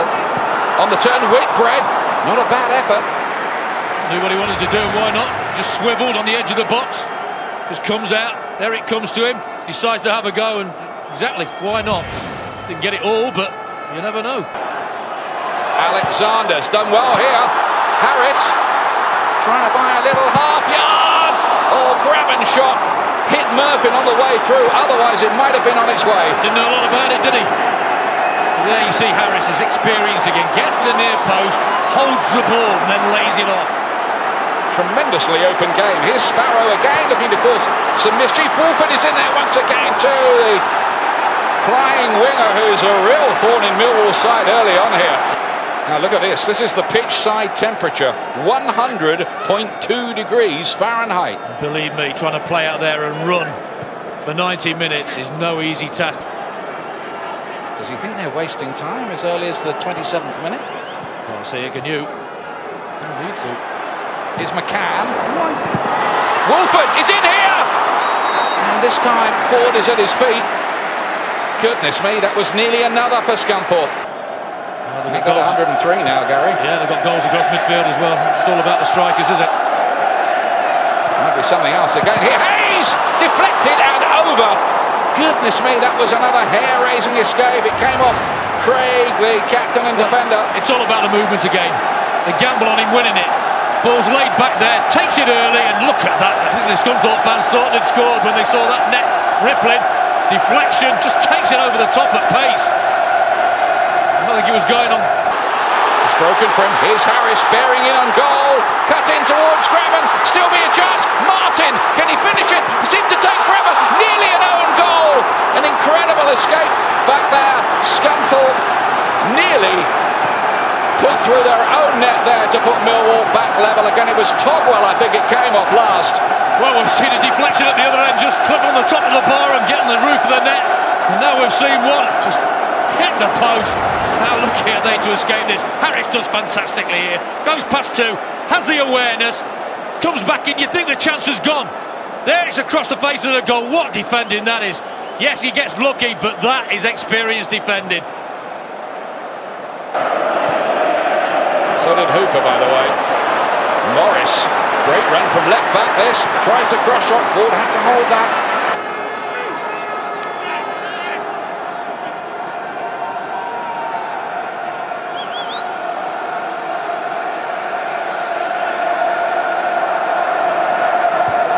Whitbread with the header.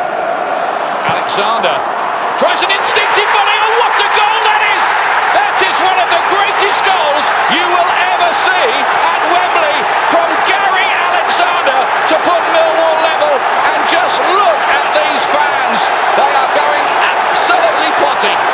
You can say anything about the best players in the world, play for Barcelona, Man United, anybody you can name. You won't see a better strike than that. He knew exactly what he was going to do when it came to him. You watch him. Looks there, quickly he's going to smash it. That is fantastic. Keeper has got no chance. Probably didn't expect it. Nobody expected it but him. He expected it because he did that. That is absolutely fantastic technique. It dips at the end. The power, the pace, did for the goalkeeper. Slightly off his line, but look, he's back in time. But the quality of the strike just couldn't get him anywhere near it. Fantastic. That is a goal which has electrified Wembley. Here's Graben. Listen to the Millwall fans now. Dunn's ball in. Millwall who only get about 10,000 for their home games as an average. They've got 44,000 here. Martin plays this one. Alexander again. That's two. Goodness me, Millwall have turned it round. They lead by 2-1, and Joe Murphy, the keeper, couldn't hold it. Well, the place is rocking. Our commentary point's rocking. Millwall fans behind us are absolutely berserk. What a turnaround. The momentum suddenly turns against Scunthorpe yet again. Murphy got a hand to it, couldn't keep it out. Saw it agonisingly just roll over the line. What a couple of minutes he's had. Absolutely unbelievable. And he's a boyhood Millwall fan as well, Gary Alexander. Well, the quality of the ball was good. A little bit flat-footed on the line. Here he comes, the power, downward header. You think he can do better. He will feel he should have done better. Quality of the ball, perfect. Downward header, you've always got a chance. A little bit of help from the goalkeeper. He's absolutely delighted what he's seeing out there at the moment from his team. He said he wouldn't panic. He's not panicked, neither of his team. But you've had your chances, and they have had the chances. They've played a massive part in this first half. Woolford is in here again. Kept it down, but it was straight at Ford. Ballers are doing at the moment. Place halted for the half, and what a thrilling half. That's the star man, Gary Alexander. His 2 goals, bringing Millwall from 1 down to 2 ahead. And what a great attitude and atmosphere between the 2 sets of players as well. How about that at the end of the half? It was a wonder goal. No other description really from Gary Alexander that put Millwall level. Then he got another one within 3 minutes. And at half-time here, Millwall leading by 2-1 after Matt Sparrow, Scunthorpe's longest-serving player, had put them ahead after 6 minutes. What next? McCann towards Crosby, couldn't quite reach it. Here is the substitution. for Scunthorpe United.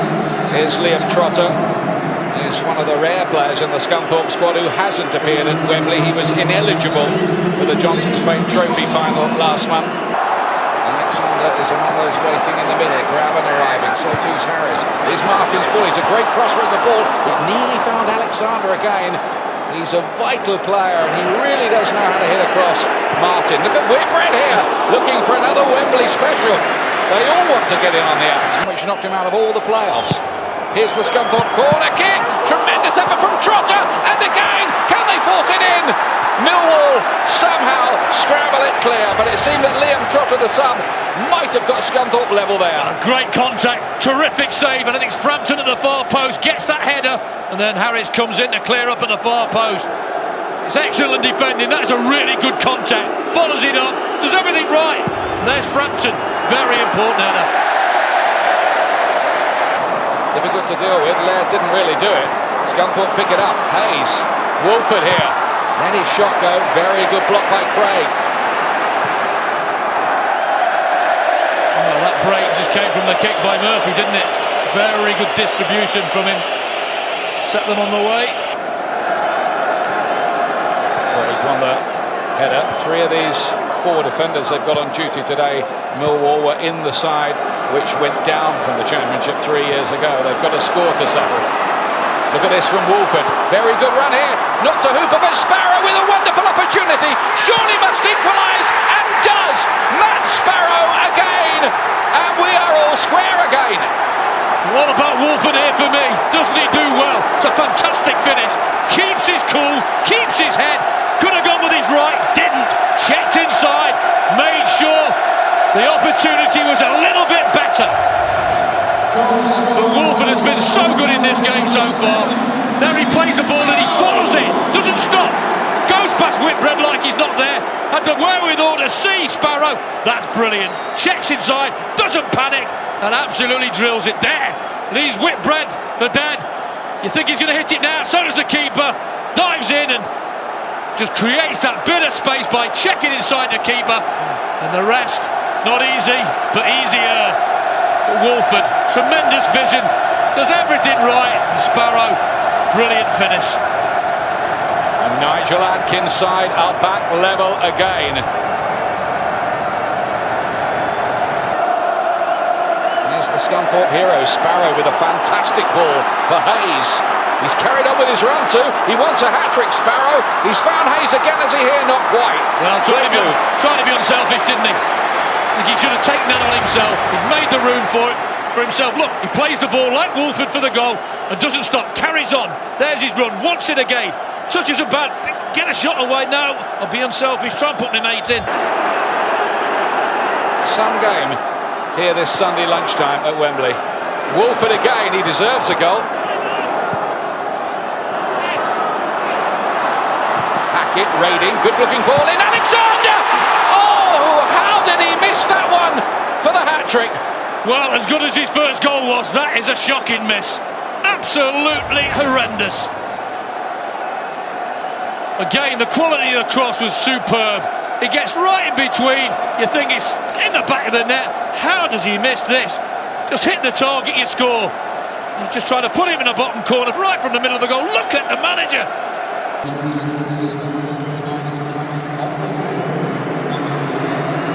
Gary Hooper, the top goal scorer, comes off. No goal for him today, this time at Wembley.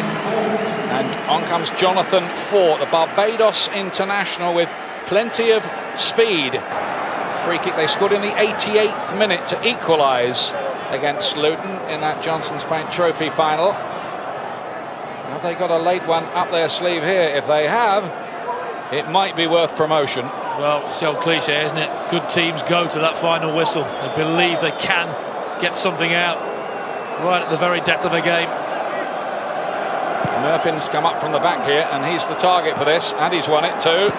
Sparrow plays it back in there. Hayes' shot was blocked. Wolford, yes! Scunthorpe United lead by 3-2 with 5 minutes remaining, and that might be the goal that sends them back to the Championship. Did the important thing, just hit the target. Pinballs across the area yet again. The ball's a decent one. I thought there's a foul there. He's all over him. Ball's across the face of the goal. Comes out to Walford, concentrates, just goes under the keeper, does it? There, the ball's across, puts it in a good area. Anything can happen there. It does, it breaks for them, and it does go under the goalkeeper. Good first touch, steadies himself, hits the target, goes right under the keeper. Oh, that end has not been very good for both keepers. Oh, and he's over the moon. He knows it. Quickly back to his feet again. Frampton here. Can Millwall pull this round again in this topsy-turvy game? Harris! Flag stayed down too. It did stay down as well. Straight across to the linesman. We'll see here.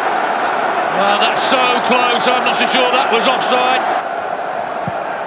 Who could keep calm in this situation?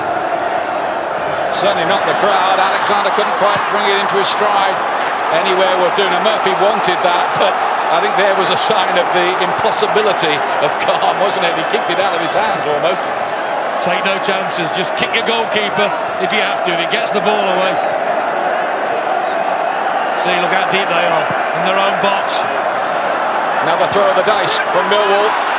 Murphy, safe hands this time. Well, he was always going to get found there, I think. Alexander, just wonder what's going through Alexander's mind now. They're aiming for the corners. They don't find them. But that'll do really. Scunthorpe will get everybody back behind the ball. We're past the 4 minutes. 24-year-old referee Michael Oliver takes one look at his watch. And the final whistle will be like a concerto. Fort here, trying to make it 4. Well, he did exactly the right thing, didn't he? Went for goal, did well, closed down. Keeps the ball down there, that's the important thing. There is the final whistle. Scunthorpe United return to the championship. Not just any old iron. The Scunthorpe supporters are just waiting for that moment, which will mean that Scunthorpe United are back in the championship. As the boys were telling you there, their third promotion this in the last 5 years. The last time, the only time they've ever won a playoff final was back in 1999 when they beat Leyton Orient to get out of the basement. Well, I think tonight they're going to party like it's 1999 all over again.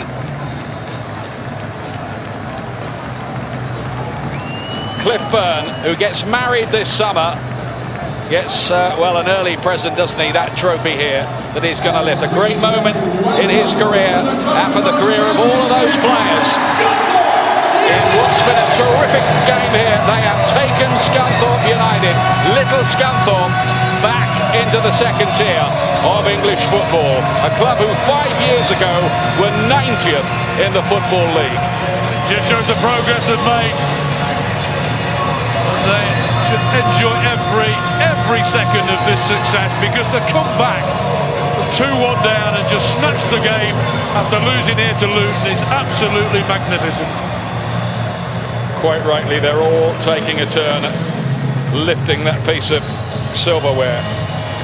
I'll tell you something though, I have to pay great tribute here to the Millwall supporters, a lot of whom have stayed behind. They've been very dignified. They clapped Scunthorpe at the end, and to be honest and fair, that was a game that could have gone either way. Oh, it certainly could. Like we've both said, it's one of the best games we've seen this season, full of everything, action-packed from start to finish. And you're right about the fans, they were dignified, they were applauding. I think the Millwall players have got to take a massive amount of credit for the way they approached the game as well.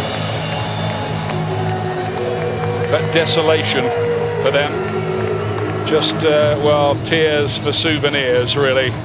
At the end of the day, they have to go back, try and do it all over again. Poor old Kenny Jackett, who lost here, didn't he, in the 1984 FA Cup final as well, for Watford against Everton, as well as now a couple of playoff final defeats in recent seasons. Nigel Adkins, well, they thought he was just a physio who'd been made up to be a manager, but he's proved to be something rather more than that. Ian Barraclough, the coach as well. Yeah, pleased for him, played with him late in my career. Fantastic lad, great attitude. Hats off to all of them for keeping these players on the go for 60 games. And And my goodness me, the 60th was the most memorable of the lot. That little pot is going back to Lincolnshire. Late goal from man of the match, Martin Wolford, who was picked up from York City last summer. Scunthorpe are promoted, and it's tough luck for Millwall, but many congratulations for the players in claret.